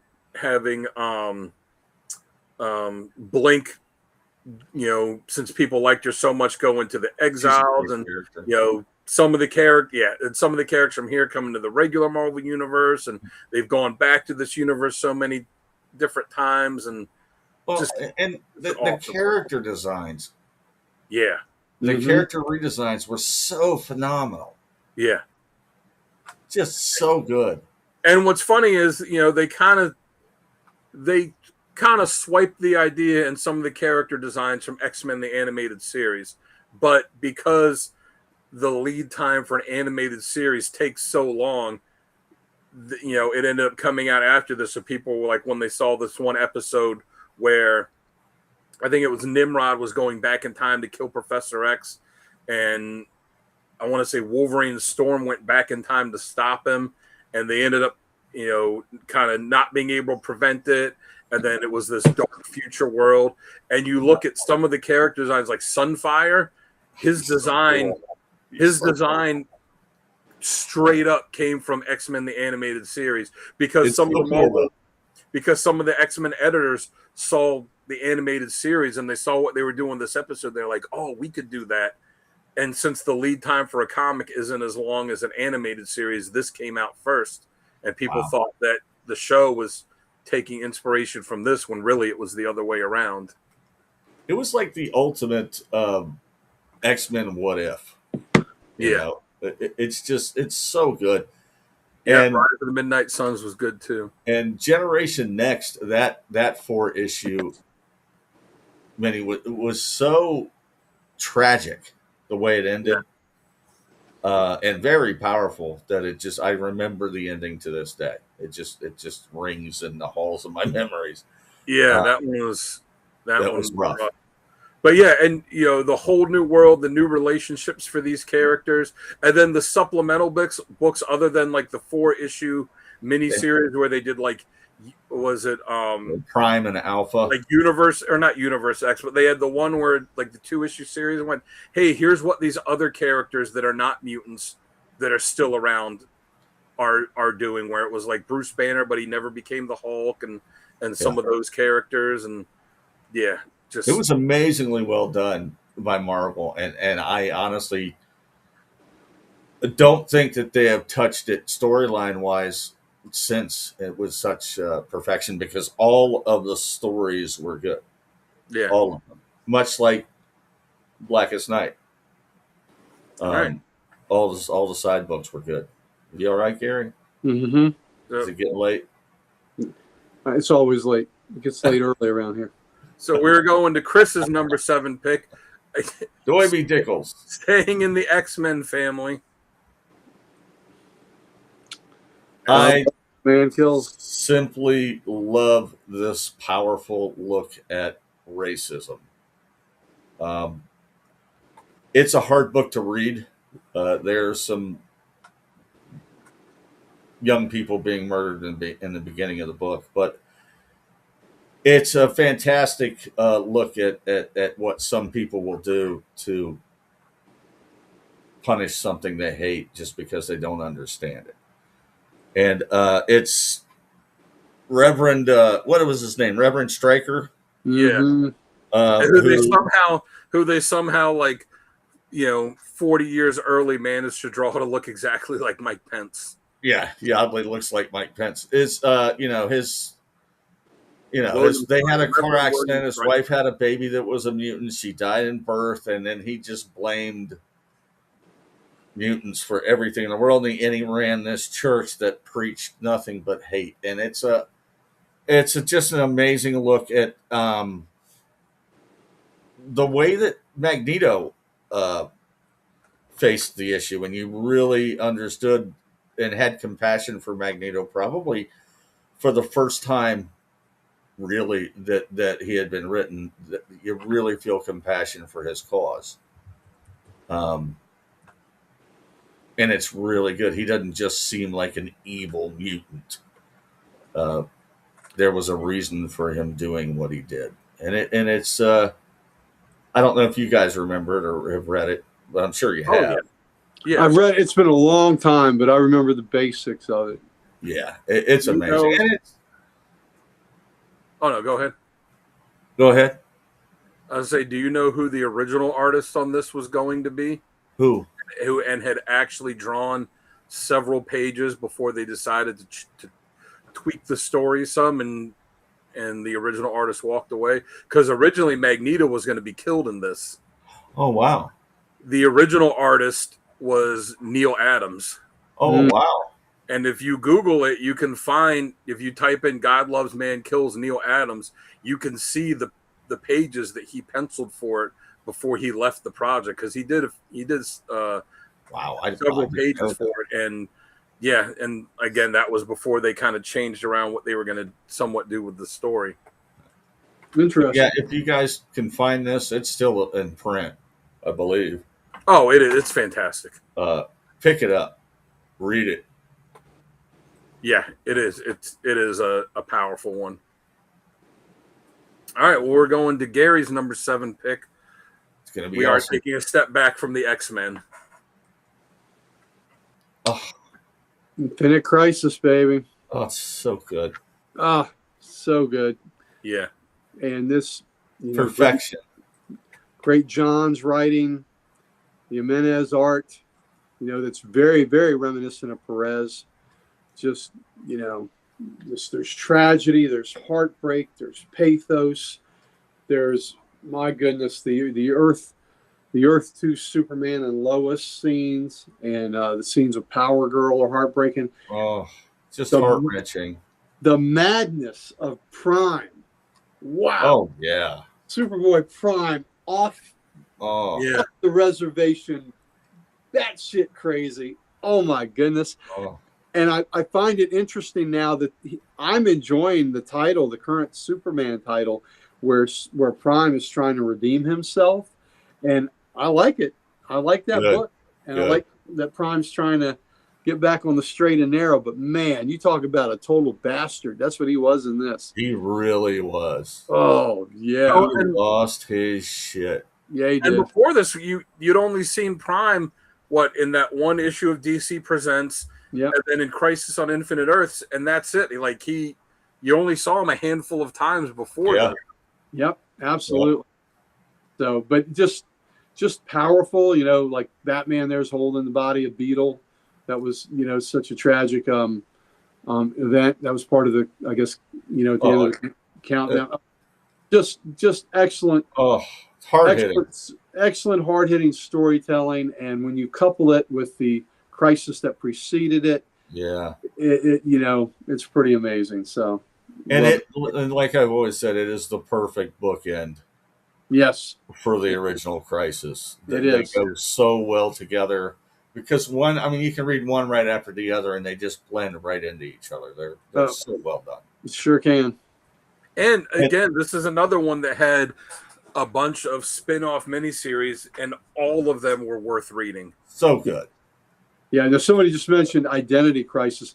I didn't use Identity Crisis because it didn't spin off into the other books so well as a standalone. But if I was doing top 10 Yeah. miniseries or whatever, Identity Crisis is Phenomenal. in it for sure. Yeah. But again, and in that crisis, let's not forget to mention Connor's just tragic death, Yes. Yeah. And- which was just, oh my God. You talk about making a set. And I was a huge Connor fan too. So I was too. Yep. It's hard when you're a fan because on one hand, you're pissed off Yeah. that they killed the character you love. But on the other hand, you're like, God damn, that was such a good way to do it. And Yeah. such What a great death. Yeah, What a they, great death. they hit me coming in the door and then hit me leaving because they hit me with Blue Beetle. They killed Yeah. Ted Cord, who was my absolute favorite character. And I loved Connor, and they killed him off at the end. And I'm like, well, And damn. remember, everybody thought. And today they're both alive. Isn't that great? And remember, based on that cover and the way Dan DiDio just didn't like Nightwing, everybody was convinced that was going to be Nightwing that was killed. And then you read the book and you're like, oh, okay, it's Ted. Yeah. I was like, no! Why, God, why? I went out and fell to my knees in the yard and just screamed to the heavens. Yeah. But again, with that one, you're like, I hate that they killed the character I love, but damn, that they made him go out as a badass. He went out like a stud. Yeah, he did. and as did the Earth 2 Superman. Oh, absolutely. The Earth 2 Superman went out like the heroic ideal that he was that created the whole damn superhero world industry, He did not. He did not go out the way that Wildebeest went out. Yeah. No. When I went to that, that was messed up. Yeah. And whose arm did he rip off? He ripped off one of those dudes' arms. Was Tore it right with off. Red Star, wasn't it? Yeah, I think so. Yeah, he just ripped an arm off. Just ripped it right off. But I went to, I had told you this before, I'd gone to the Baltimore Comic Con the year that Infinite Crisis came out, and Marv Wolfman was doing a question and answer with Mark Waid for, and we got to ask him a bunch of questions, and he had sworn when he wrote Crisis that he wouldn't kill off any characters older than him. So that's why he moved those characters into a pocket dimension. Interesting. And it's a good thing he did, because doing that left a thread open for, Infinite To Crisis. do this story, yeah. Yep. Yeah. They wouldn't have been able to do this story without having them in there. Yep. He said everyone else was fair game now. One thing I always wondered is, I remember that he didn't want to kill off Barry Allen. It was DC that said, no, he's gone. So he had said that he wrote it in a way that you could bring him back, because again, he's like, I didn't want to kill him. But I don't know that it, unless I've just missed it, I don't know if he ever said exactly what that way was. If it was like the way, it couldn't have been the way that Johns brought him back, because the Speed Force didn't exist at the time. That's right. The concept didn't come until years later. So I'd be interested to ask him, like, hey, what was the way that you had intended for them to bring Barry back if they ever decided to? Now, have you listened or read the novelization of Crisis on Infinite Earths written by Marv Wolfman? No. It's all told from Barry Allen's standpoint. Mm-hmm. And he does enter into some sort of extra dimensional realm. While it's not named the Speed Force, Oh, okay. when he's trapped going from place to place to place, he's living the entire crisis in this novelization by bouncing throughout the narration. Okay. So he could have just disappeared into whatever was going on with him. All right. Well, we're going to go to my number 6 pick, and I think we have to spend too much time on this because we've already talked about it some. Yep. Wars. It's Again, such a cool cover. It might have been a book that was just made to sell toys, and then it was ironic that the books sell better than the toys. Oh yeah. But as a kid, this was just a fun story. Brought all the big time, heroes together and all the big time villains together, and you got to see so many cool fights. And we got that cool toy line out of it, and Yeah. so much the stuff fights were came awesome. out of. Yeah, there's so much. Like I said, so much stuff that came out of this that had long lasting effects on Marvel as a whole. And the villains weren't messing around, man. They just would charge at them. They were just, Yeah. they were just hanging out. They essentially killed all of them. The only reason they survived was because Colossus armored up at the last second, and she was able to, the one alien was like able to kind of save him, and then he saved all the other ones. But, Remember when they dropped that mountain on the Hulk?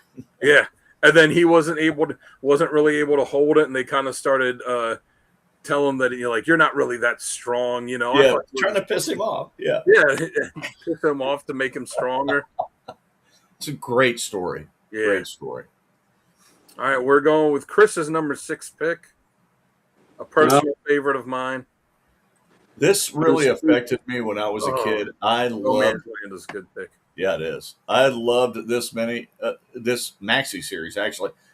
And the nice thing about this was there was really only one crossover book, and it was a Captain America, and you didn't really need to read it. But And leading into this, there was 1 or 2 issues of Defenders that kind of set the story up. yeah. But they were really unnecessary. Yeah, they were. And the story is so good. I mean, it is. I think it's the first time they looked at what would happen if the Justice League had set themselves up as gods. Because let's face it, this is the Justice League. It is. Yep. And it is a fantastic story, and looks at a lot of things that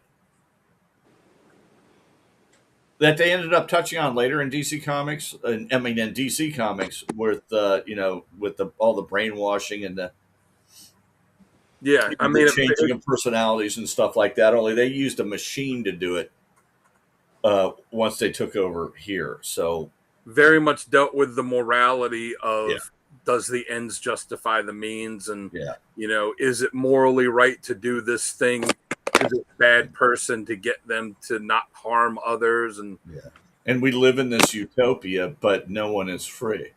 Yeah. This is fantastic. And this, this was coming out at the same time as Watchmen and Dark Knight Returns, and it never gets mentioned with them, which always bothers me. Like maybe because this is much more superhero-y.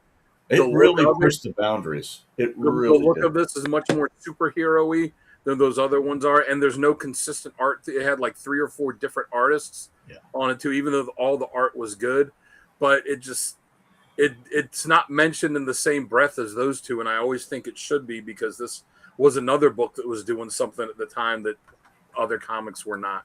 Yeah, it was unheard of, the story that they did, and it was really cool that they were able to use this, team that basically was previously villains. Yeah. Yep. It's excellent. I love it. Love it, love it, love it. Good story. And was it Mark Grunwald, the writer? Grunwald, yeah. Yeah, didn't he have his ashes put in the ink? Yeah. Of the trade paperback. Of the trade? The trade, yeah. I had that issue of the trade. Yep. Do you? Yeah, I mean, I'm a huge Squadron Supreme fan. I loved it growing up. I've still got the whole series, and like I always buy any new Squadron Supreme stuff that come out, and that's I bought the omnibus. When people talk about like, oh, what book would you recommend to non-comic fans? That's always one of the ones at the top of my list. It's so good. All right, we're going with Gary's number 6 pick. All right. Yeah. We already talked about it. Yep, the Infinity Gauntlet, Spawn movies. I mean, look, anybody that's seen the Marvel movies, you just see that glove and you know what that is. Oh yeah.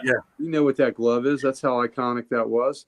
So that was just, great And it's scenes. become so iconic at this point that even non-comic fans know what it is, That's right.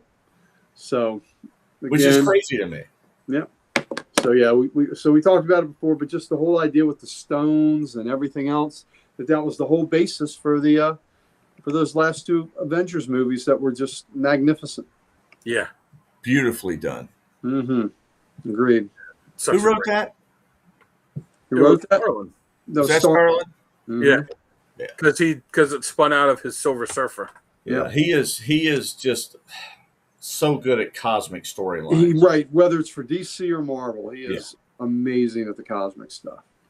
And it's funny, it's funny that became the thing to dominate, that first wave of Marvel, those first two phases of Marvel movies, because Joss Whedon, when he put Thanos at the end of Avengers, he didn't have any idea of like, oh, we're going to build up, we're going to do this or that. He was like, hey, this will be a cool little post-credit scene to put in that'll be kind of a wink and a nod for the fans that, they'll know who this character is, but no one else in the theater will. And then Marvel was like, hey, yeah, let's build like our entire movie universe around this guy now. Yeah, it was smart. Yeah. Mm-hmm. Good plan. All right, well, on to my number 5 pick, which is the first time, but not the last time we'll be seeing this on our list. Yep. The original Crisis on Infinite Earths. Yep. I couldn't wait each month for this to come out. 12 issues, and it changed the entire landscape of DC's world. It blew my mind. Yeah. Yeah. This changed everything with DC. Yeah. Went from Infinite Earths to one Earth. They changed everything around so that everything would exist on one Earth, and it worked better for some characters than it did for other characters, and it kind of eventually opened the door to some storytelling things that had to be fixed because they weren't real consistent with stuff. Yeah. But yeah, 12 issues, and So much stuff happens. I don't know that there's ever been a storyline that has completely redefined an entire company the way that this did. And 2 major deaths. Yeah. With Supergirl and Flash. 2 major deaths. Yeah. Yeah. Yeah. And, and retconning out, the multiple, that there's different Supermen on different Earths and different Batmen, and, and the whole thing about the JSA. Well, the Earth 2 Batman was already dead, so. Yeah. The fact that there, that there were no longer people. Yeah. There weren't 2 Clark Kents. There weren't 2 Wonder Womans. Yep. It was really, it's an incredible read too. I love it. I just love it. Yeah, it was a great story. Great story. Marv Wolfman said he had this character in mind since he was in high school, because, he was always, he was a huge comic fan. And it was called The Librarian. And that's who the Monitor ended up becoming. The Monitor been kicking around for a year or 2 in DC, and they just thought, it was just kind of built as like an arms dealer or something. Yeah. He's something a little more important than that. Yeah, they were setting it up. He makes all these little appearances in the back of books, It's wild. All right, we're going with Chris's number 5 pick. Oh. Kree Skull War. Yeah, and not really, I guess, an event, but to me it was an event. I thought it was huge. It was. This had everybody in it. Yeah. Captain Marvel, all Rick the good Jones. Avengers. Then out of Rick Jones's mind, you got all these 40s here. Yeah. I believe was the Guardians in this? I don't know about the I don't Guardians. think the Guardians. No, were. the Guardians. I don't believe the Guardians were in this. The original ones? No, I don't think so. I don't think they were. No. No, because they didn't. They didn't. I don't think they met the Avengers until the Korvac saga. Yeah. Yeah, that's right. Yeah. Yeah, you're right. No, this was an Yeah. epic storyline, and then Yeah. led into so much stuff that happened with Marvel cosmically after that. Oh yeah. Great Neil Adams art on most of the issues. And Yeah. it was a toss up for me between this and the Korvac saga, which I thought Yeah. was really cool. And this ended up years later leading into another awesome story when they did Galactic Storm. Oh yeah, Galactic Storm was cool. Yeah. Mhm. All right, we're going with Gary's number 5 pick. Kablam! Oh yeah, blam. All right, so the Wizard of Oz gives us the first Marvel DC collaboration. So again, this is historically important. The stories were fun. Jerry Conway did the first one. I think he did the second one too, but he definitely did the first one. But the meeting of Superman and Spider-Man, fans have been wanting to see this. I mean, this was just a dream matchup, and the story was really pretty good, Yeah. And it was just fun to see the two of them together, and it was amazing, and it was such a big deal to see those characters on the same cover and inside the same book. And then the one on the right is the next where they reprised it, and they did it later. And the difference, the first one is Superman versus Spider-Man. The second one is Superman and Spider-Man. The second one, Marv Wolfman wrote. Okay, Wolfman wrote the second one. Okay. And, They're so needed good. art. Yeah. They're just so fun. so good, so fun, and just And I loved how they didn't try to monkey with some, multiple universe bullshit. They just acted like they existed in the same universe. yes, they did. Yeah, And I loved it. So that was cool. and again, they're treasuries. Yes. They're great big treasury editions. And when you were the age of that Chris and I were in the day, and you're picking these things up, to see them in giant format too. Oh, that was so cool. So good. And I believe on the back of that first one, I believe Superman and Spider-Man, were they shaking hands on it? Yeah. No, I think it's the one where they were standing like back to back. Okay, that's what they were doing. That's the one. Yeah, they were like kind of the one. arms Yeah. back to back. It was just so cool. Yeah. So cool. Now, which one did you prefer? I preferred the second story because I liked the villains better. I think I liked the first one just because the novelty of it. Okay. Yeah. Yeah. I could see that.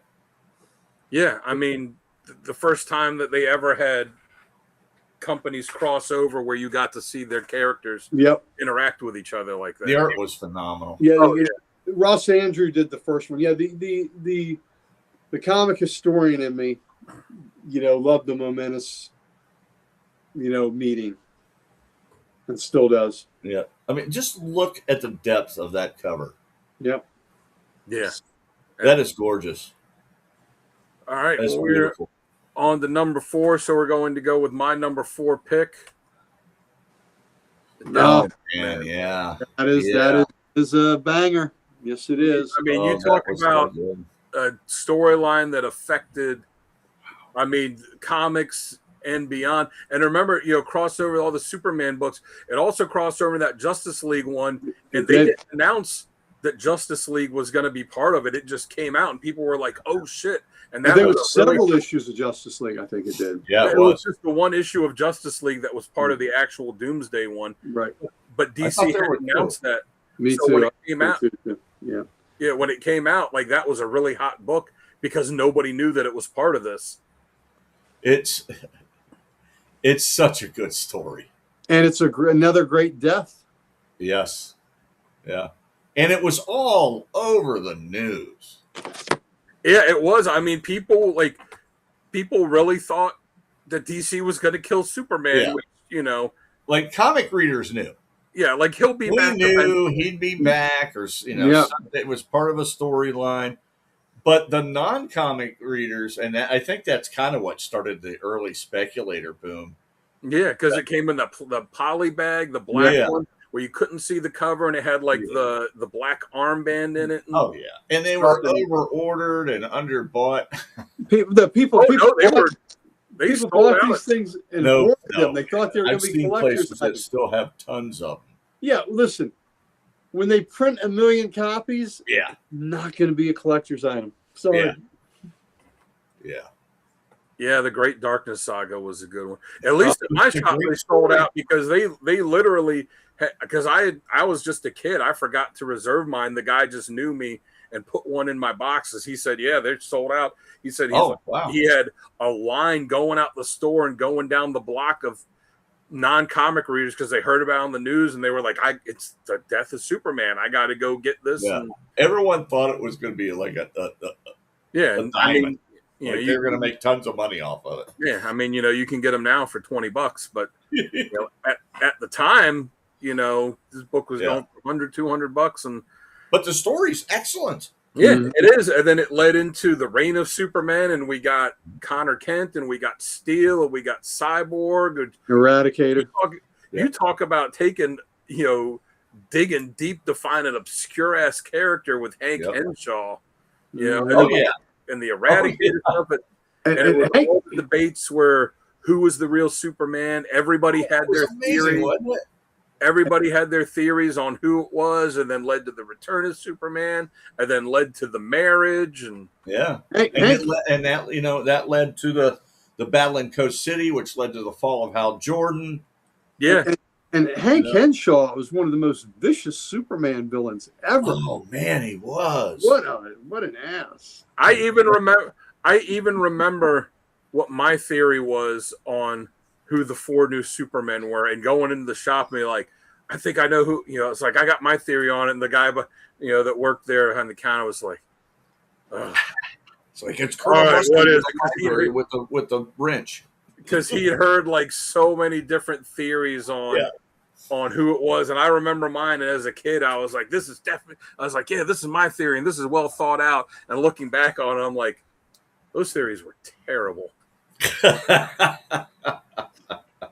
I think. But I love Superboy. I thought he was great. I think my theory was that great new Superboy character. really was a clone, so I guess that one kind of panned out. And then that when Superman died, that his Clark and Superman persona split, and the Superman that everything that was Superman went, and that's who the Eradicator one was, and like the consciousness of Clark went into John Henry Irons and brought him back, and he became Steel.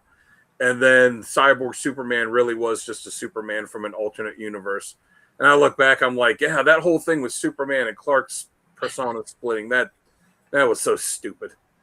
And then it led into Funeral for a Friend. Is that what it was called?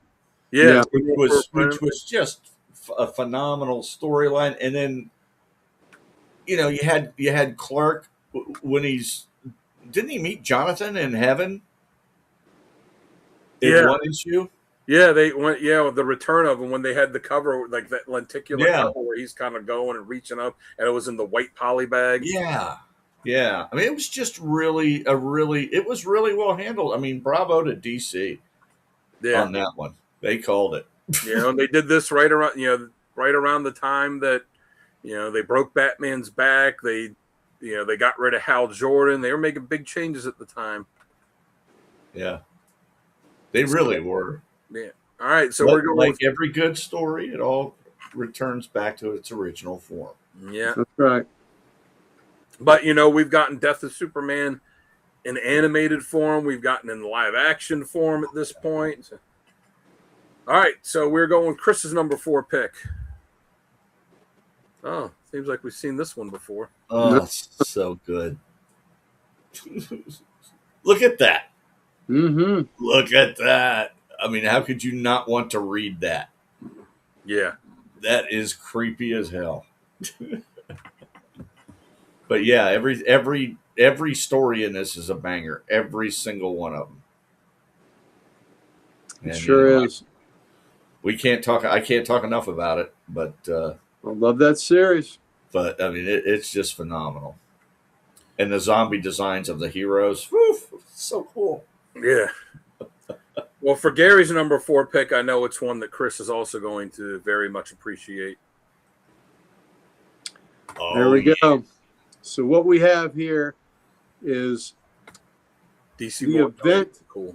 The event that was the annual JLA JSA team up. It's one of my favorite things ever in the whole wide world. Yep, it started with that Justice League 21 there, and Yep. 22, where they reunited the two teams and they started this annual tradition where Yep. most of the crossovers were 2 issues. There was one that was 1 issue, and then I think there was one that was 3 issues. But they did this for maybe 20 years.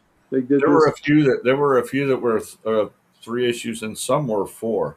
Okay, 4, and the 113 was a 1 issue one. That was Yeah, and 113 was the 1 issue, the Velvet Cage. Yeah, the Velvet Cage. So these were all pretty much so good. It was such an event So to have the JSA and the JLA meeting.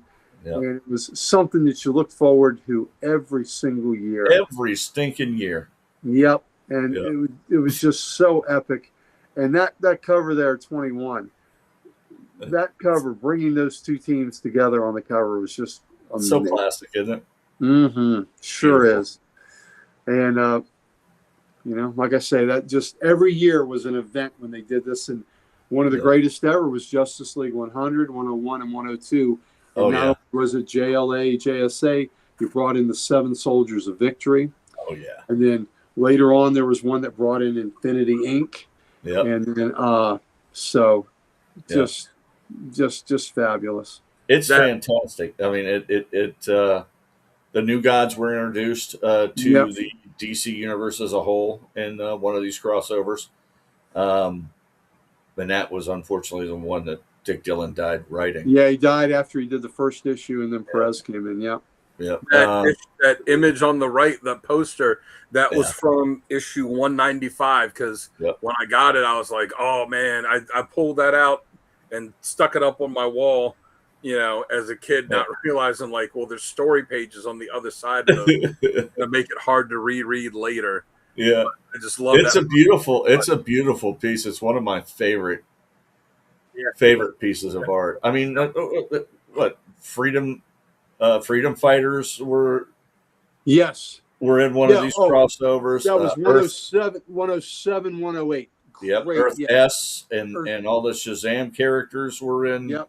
And what Spy Smasher and Bullet Man and But Yeah. this one from 120 or from 195 because that was the story that was 195, 196, and 197 where the Earth 1 and Earth 2 villains switched Earths.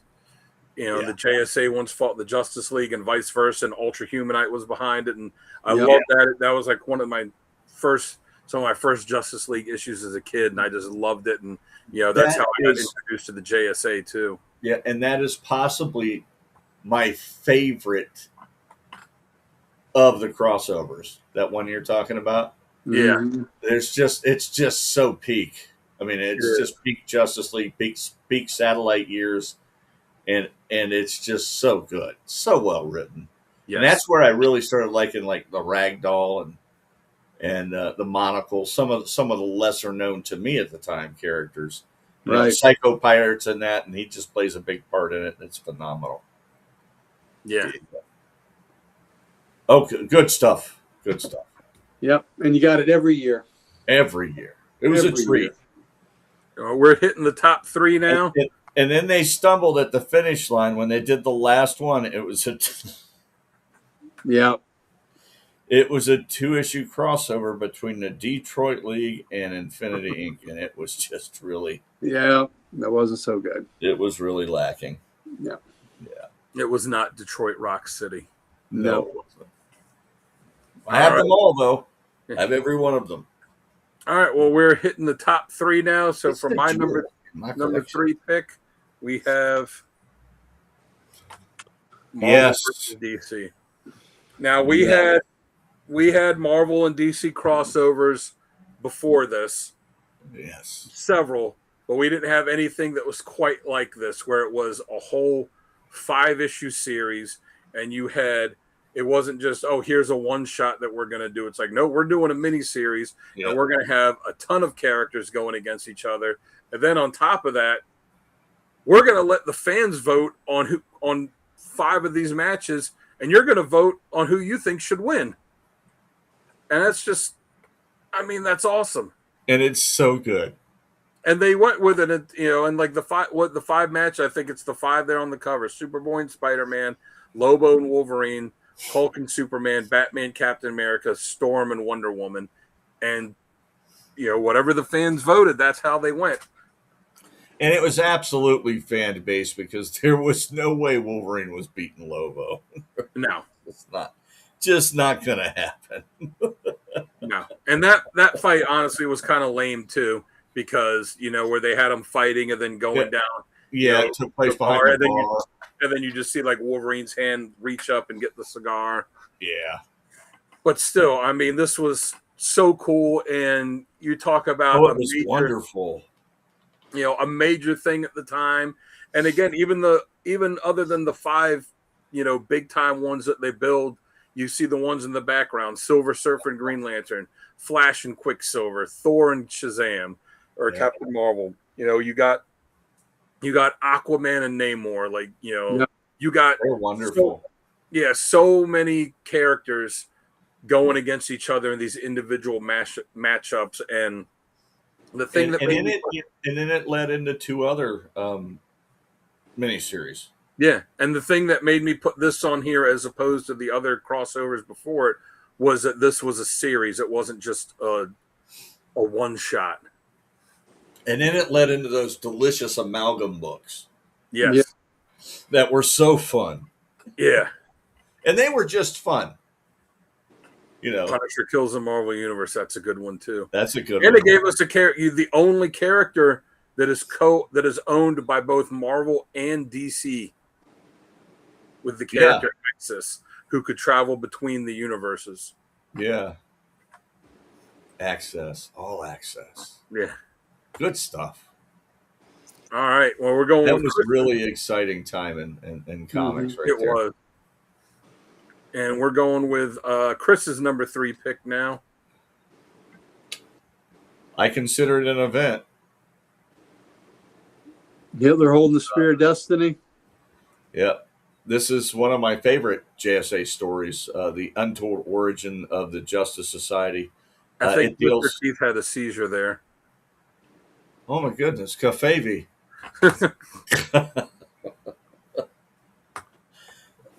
Welcome back, Frank, is good. Oh, yeah. Yeah, Lobo, as much as I Wolverine, Lobo would have beat him. Oh, yeah.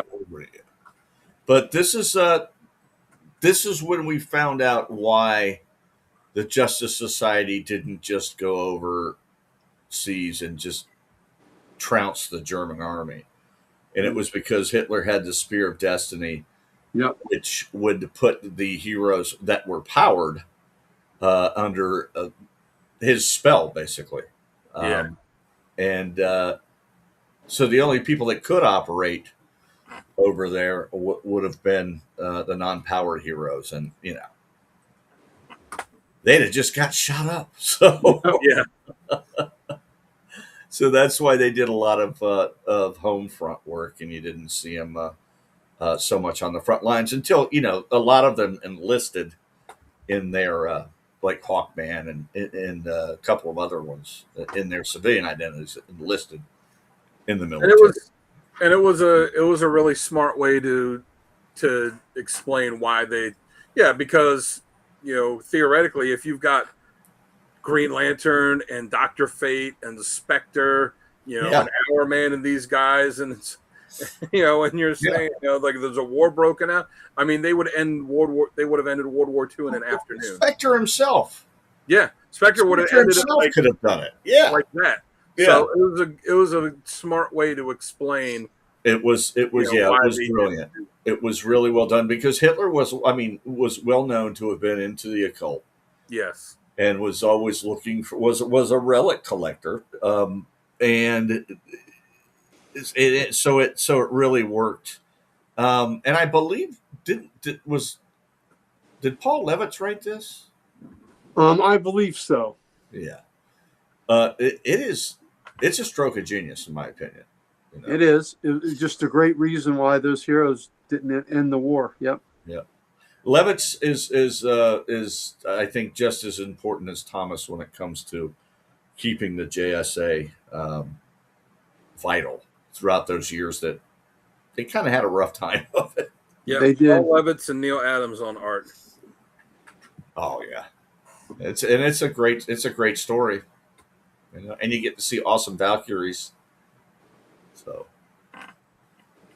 Yeah, I mean that's a pretty good one to get. It's the final issue of it too. Yes, it it was. is a wonderful issue. You will love it. I got them all. Almost Yeah. did see specials. Got to catch them all. Mm-hmm. All right, well we are on to Gary's number 3 pick. Oh, look at that. There you go. Yes, Christ. baby. And there's those 2 deaths, Supergirl and Flash. So we've already said how it reshaped an entire universe, collapsed certainly all those did. worlds into one, and was the comic event Yeah. of that year. Just absolute of 1986. Absolutely stunning. Yeah. So And that Flash cover is just oh, Oh, yeah. so good. so. I mean, the Superman one with Supergirl has been homaged so Mhm. many times, but like the Flash cover, Well, that's not the first time that image has appeared either. yeah, No, that's a famous sculpture. I Yeah. think it's called a Piata Yeah. cover, something to that effect. But yeah, Yeah. The mother.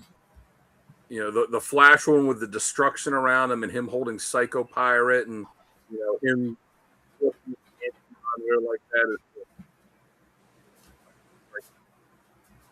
Mm. all right. Well, we're on to the top 2 now of our countdown, and for me, for my number 2, Chris already mentioned it. Amalgam. There you go. I mean, you talk about unprecedented in comics. Again, So kind good. of, you know, I love Amalgam. I'm a huge fan. I've got all of them. I've got a few of them autographed by So fun. creators that worked on them. And again, you think about this, something you never thought you'd see as a comic fan. Marvel and DC both saying, hey, we're not going to publish any books these 2 months. We're going to put out these ones where we combine our characters. Like, you ever wonder what you would get if you had Batman mixed with Wolverine, Superman and Captain America, like, you know, the X-Men and Doom Patrol, like, Yeah. It was just so well done, so well handled. you know, and then some, There were 2 sets of them, right? Yeah. yeah. Yeah. And some of them made sense, like, oh, you know, okay, like Doom Patrol and X-Men, yeah, that goes together. Fantastic Four and Challengers of the Unknown. But then you Doctor get, Strange Fate. yeah, like, Yeah. yeah. Then you get Speed Demon. Iron Man and Super Green Soldier. Lantern. Yeah, Iron Man and Green Lantern. You're like, okay, I can kind of see that. And then you get the Punisher and Wolverine, or the Punisher and Wonder Woman. You're like, what? But yeah, the books, they were so fun. And just like you said before, that's what they were. They were just fun. Dark Claw. Isn't that his name? Yeah, Yeah. and that was one of the few ones that had 2 books. The original one, and then when they did the second then line the of it. Adventures of Dark Claw. Yeah. Yeah, where they did it like the Batman the Animated Series thing, which was Yes. just so cool. Yes. Yeah, and the Superman cap, which was Super Soldier. Super Soldier. yeah, he had 2 of them. You know, the Spider Boy one had 2 because the second one had the Legion of Superheroes one. Wasn't it X Patrol? Yeah, Was one of them. Sounds right. yeah. So I just, you know, Oh yeah.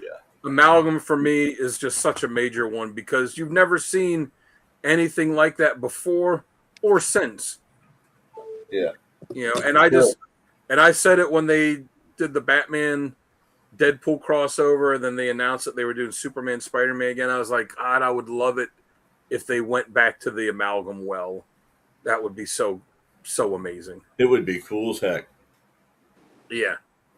You talk about the potential for doing a bunch of different variant covers. Oh Man. yeah. Oh yeah. Oh, there'd be so many variants. Yeah. It'd be insane. All right. Well, we are going to go on to Chris's number 2 pick. By the way, here's an example Oh, of an early use of that image in DC Yep. yeah. from what is that, 66? I think. Sounds about right. Yeah, ain't it pretty? Just got that today. Getting your rocks off. Yeah. But yeah, it's been used for a long time. Now we're going with Chris's number 2 pick, which is something we've seen before, but here we go. Picking my own number 2. That's horrible. Mutant X was pretty great. Look at that. That is so cool. Yeah. And I loved how they just led into it. I mean, it had, what, 4 different intro books that led into it? Or was it 5? It's like Ranth Thanagar War. Oh yeah, those were all the miniseries that tied into it. Yeah, Yeah, the that led into it. War. It was Secret Six. Yeah. What was there? There was the Days of Vengeance. Yeah, I've got them all. I'm trying to remember what the other one was because Days of Vengeance led into the Shadow Pack book. Secret Yeah. Six led into the Secret Six book. I can't remember what the I can't. What's the remember. other one? I'm forgetting off the top of my head what the last. But it one. was excellent. I mean, and the opening, Wonder Woman has already killed someone on live TV, and people are questioning whether she's a real hero. Batman is on the outs with the team because of all the bullshit he pulled with, having a way to take them all down. Yeah, And and the writing was great. The artwork was spectacular. Phil Jimenez's artwork is very reminiscent of Perez. Very reminiscent. So he was the right guy to choose. And the opening salvos where freedom fighters got killed. Oh my Yeah, God, they are serious in this book. yeah. And what Black Adam did to Psycho Pirate? Oh, God. Just that was so wrong. He did my boy wrong, man. He took the Three Stooges to another level. He was not happy with having his brain tampered with. Yeah. No, that's a strong pick. Mm-hmm. Yeah. And now going to Gary's number 2 pick. Let me see your number 2, Gary. Oh, looky there. Oh my God. Yep, there's my number 2, and it even smells sweet.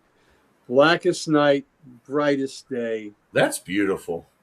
That is my favorite big giant, company-wide crossover that anybody's done. And like, we spent a lot of time talking about Jeff Johns built this up for years with what he did in Green Lantern, and it paid off massively here. And then the fact that it was followed up by Brightest Day, which was so damn good too.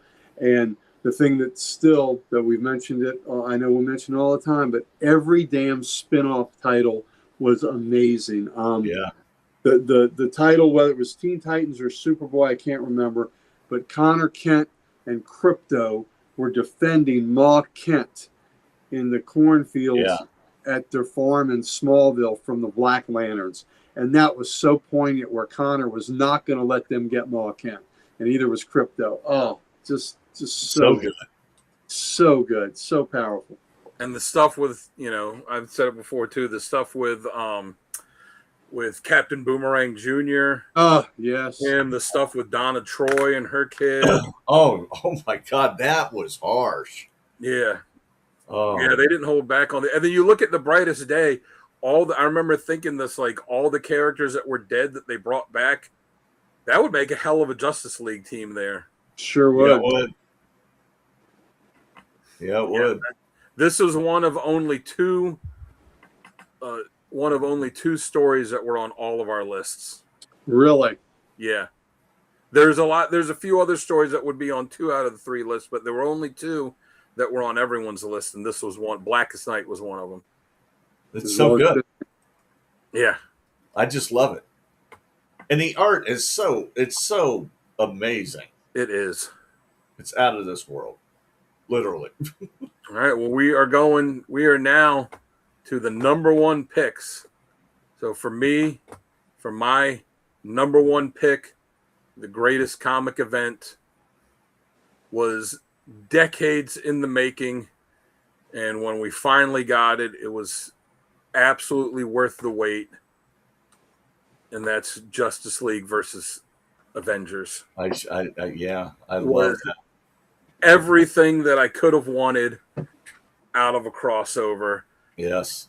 And I loved how, even though they were using the current day lineups and the current day costumes, which, was fine, but you always look at it and be like, man, I'd love that classic Green Lantern suit. I'd love Barry Allen in there, and they still found a way to fit all of those classic characters Yeah. in. Every single Avenger and JLA member. Yeah, Just so good. Busick and Perez, this Yes. is their masterpiece. And they were doing such an amazing job at the time on their Avengers run. And this was just the capstone to everything they'd done. So Yeah. this book was so good. There were so many great memories. Now this book, issue 2 of this just came out this week, and anybody out there that doesn't have this series, please get these facsimiles. They're Get 'em. reprinted. Yeah. Get them. This is one of the greatest comic stories ever written. Hits all the high points, and this issue number 2 has the greatest non-fight in comic history, in my opinion, between Cap Oh, and yeah. and Batman. And I've shown this to 2 of the people that worked in our shop and hadn't seen it before, and they were blown away by how great it was. Yeah. Yeah, I mean, I've got them all. I bought them when they came out. I read them when they came out. I'm buying the facsimiles, which I very, very rarely buy facsimiles, and I don't buy them for books I already have. But I'm buying them for these because when I get these facsimiles, I'm not going to have to worry about cracking open the original ones again when I want to read them. And The absolute editions. they all. I'd love to have that. I just I didn't have the money for it when it came out. When they did the one recently for Perez, I just didn't have the money to get it. I would have loved to, but they almost did this in the 80s, and as cool as that would have been, when you look at what the story was, I'm glad it's a good thing they didn't do it, because then we probably wouldn't have gotten this. Oh, yeah. This was well worth waiting for. Absolutely. Yeah. It is an incredible, incredible story. It was magnificent, is what it was. And like you said, Chris, this took place a couple of years after Busick and Perez's, After they left the book. because Perez had signed that exclusive contract with CrossGen Comics. Oh, yeah, okay. And he was getting ready to start that, and he had a clause put in there for CrossGen that if they ever did a Justice League Avengers crossover, he would get, even with his CrossGen contract, he would get to draw it. And the guy that owned CrossGen, of course, was a huge comic fan, so he's like, yeah, of course. Hell yeah. And I remember reading something, and who knows if it's true or not, or if it's just kind of hyperbole, but Perez said, like, the day that his CrossGen CrossGen contract was supposed to start, and he was supposed to start working on whatever his first assignment was, he got the call, hey, we're doing Justice League Avengers, we want you to draw it. And he called the CrossGen guy, and he was like, hey, I just got the word. And the guy was like, you're absolutely going to do that before you start working for me, because like all the fans, he wanted to see it. I mean, look at that. I mean, Yes. just look at that. I know. Well, like I've always said, look at the cover at issue 4 and tell me how the hell you don't want to read that book. I think Oh, maybe yeah, we'll, with, maybe we'll see Superman. it later. Maybe it'll appear up. It'll appear, yeah. Yeah. So With Superman and the The hammer and the shield. hammer and the shield. What? I All gotta read that. yeah. Mhm. I mean, look at those battles. Yep. Yeah. That And is it cool. shows how similar the Avengers and Justice League are. While they're very different, it also shows when you're matching characters up. Like, oh yeah, there's a lot of similarities there too. And I loved how they pointed out the differences between how their world saw the heroes. Yes, that was one of my favorite things that they did. Yeah. Yep. And just the little thing that the Justice League world is bigger. Yeah. It's bigger, and that's because the JLA world has Metropolis and New York.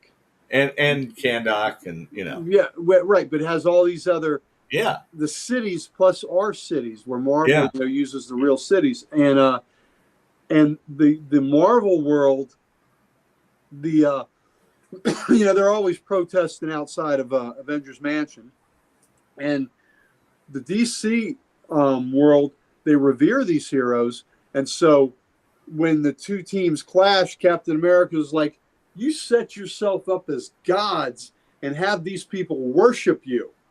And then Superman is like, these people hate you. What have you done to them? Yeah. So, just brilliant use of knowing the worlds that these heroes inhabit. Oh yeah. Yep. So you're right on. Written by Bean Busick is an absolute fan and an ace writer. Yes. Just so good. Yeah. Just so good. And I love that Machine Man punching. Man, yeah. Yeah, I mean, the artwork is, I mean, you can't top it. This is, you could tell this was Perez's masterpiece. You can, you could tell the love for it that he has looking at this in every panel. I mean, I absolutely love, as you'll see on the next one, Crisis on Infinite Earths, and his art in that. But this is leaps and bounds better than that artwork. And nobody draws a crowd shot or a big fight scene like Perez. Nobody ever. I mean, Perez improved that much over the years, and I think that this is like peak Perez work. Yeah, nobody ever has drawn, big crowd stuff like this consistently, and I don't think anyone will ever be able to again. It was a talent, man. Well, like Chris said, his number one pick. This is the only other story that's on all of our lists. You know what it is? It's Crisis, baby. Yep. That is it, baby. That is, since this story came out, it's been my favorite story of all time because it was so much DC. I mean, the entire book is so much DC lore that it's just amazing. It's an amazing read. And it took all these characters that DC had bought up from other companies and found a way to just work them in. into Blue Beetle's first appearance was in this, in DC. Yeah. Yep. Yeah, like I said, I don't think there's ever been an event series that's had quite an effect on a company the way that this has. It literally redefined the entire company. It redefined DC. Yeah, it was a big, big, big deal. And not just for DC, but for fans. Fans were excited about this storyline coming out. I mean, Who's Who was compiled because of this. They did the history of the DC universe because of this, because they wanted to establish all that stuff. Yeah. For this story. So, I mean, it's just really good. Yeah. Really, really, really good. I mean, and it has every single DC character you can think of, from, the Haunted Tank to, up until that point anyway. Yeah. Yeah. To the Legion, to Anthro, to Commandy, to, Yep. All right. And then closing it out with Gary with his number one pick. Me and him are simpatico. Yes. Yeah. That is it. It's so good. My favorite comics of all time, my favorite non-superhero comic is Preacher. My favorite superhero comic of all time is these 4 issues of Avengers and JLA. Yeah. All the perfect fanboy moments. Things like the Flash punking Quicksilver through all 4 issues. It's so great. Aquaman and Namor. Thor having a conversation about, royalty and, things like that and honor. Captain America giving Superman his shield. And then Superman carrying that into battle and getting the hammer. And that's the cover. I always point to people and I say, look at this cover and tell me that you can turn away from reading that book. You have to read that book if you see that cover. Yeah, how could you see that cover and not immediately have to pick that up and see I've got to see what's inside this. Yes. So that's the one I always say. How can you look at this cover and not want to read that book? Absolutely. Mm-hmm. Yes. So all strong picks. Thank you guys for sticking with us tonight. Again, top 10 comic events. There were some great ones that were thrown out in the chat that even we had kind of really good ones too. And it was hard narrowing this down. There's so many great ones. So I know. thank you for joining us. We will not be doing Comics Unleashed on Saturday since it is 4th of July. Yep. We'll be back next week for the podcast on Wednesday. I believe Gary and Mike are going to be on with Sonny next week. Okay. I'll take your word for it. Next Thursday night, we will be doing Comic Creator of the Week, where we'll be talking about a artist that we mentioned a whole lot tonight, the great George Perez. And then we'll be back next Sunday again for Comics Unleashed. So thank you for joining us. Until next time. Him a lot. Yep, we do. We do. Thank you, Mr. Keith. Thanks, Thank Mr. you. Keith. Thanks. Until next time, catch you by the spinner.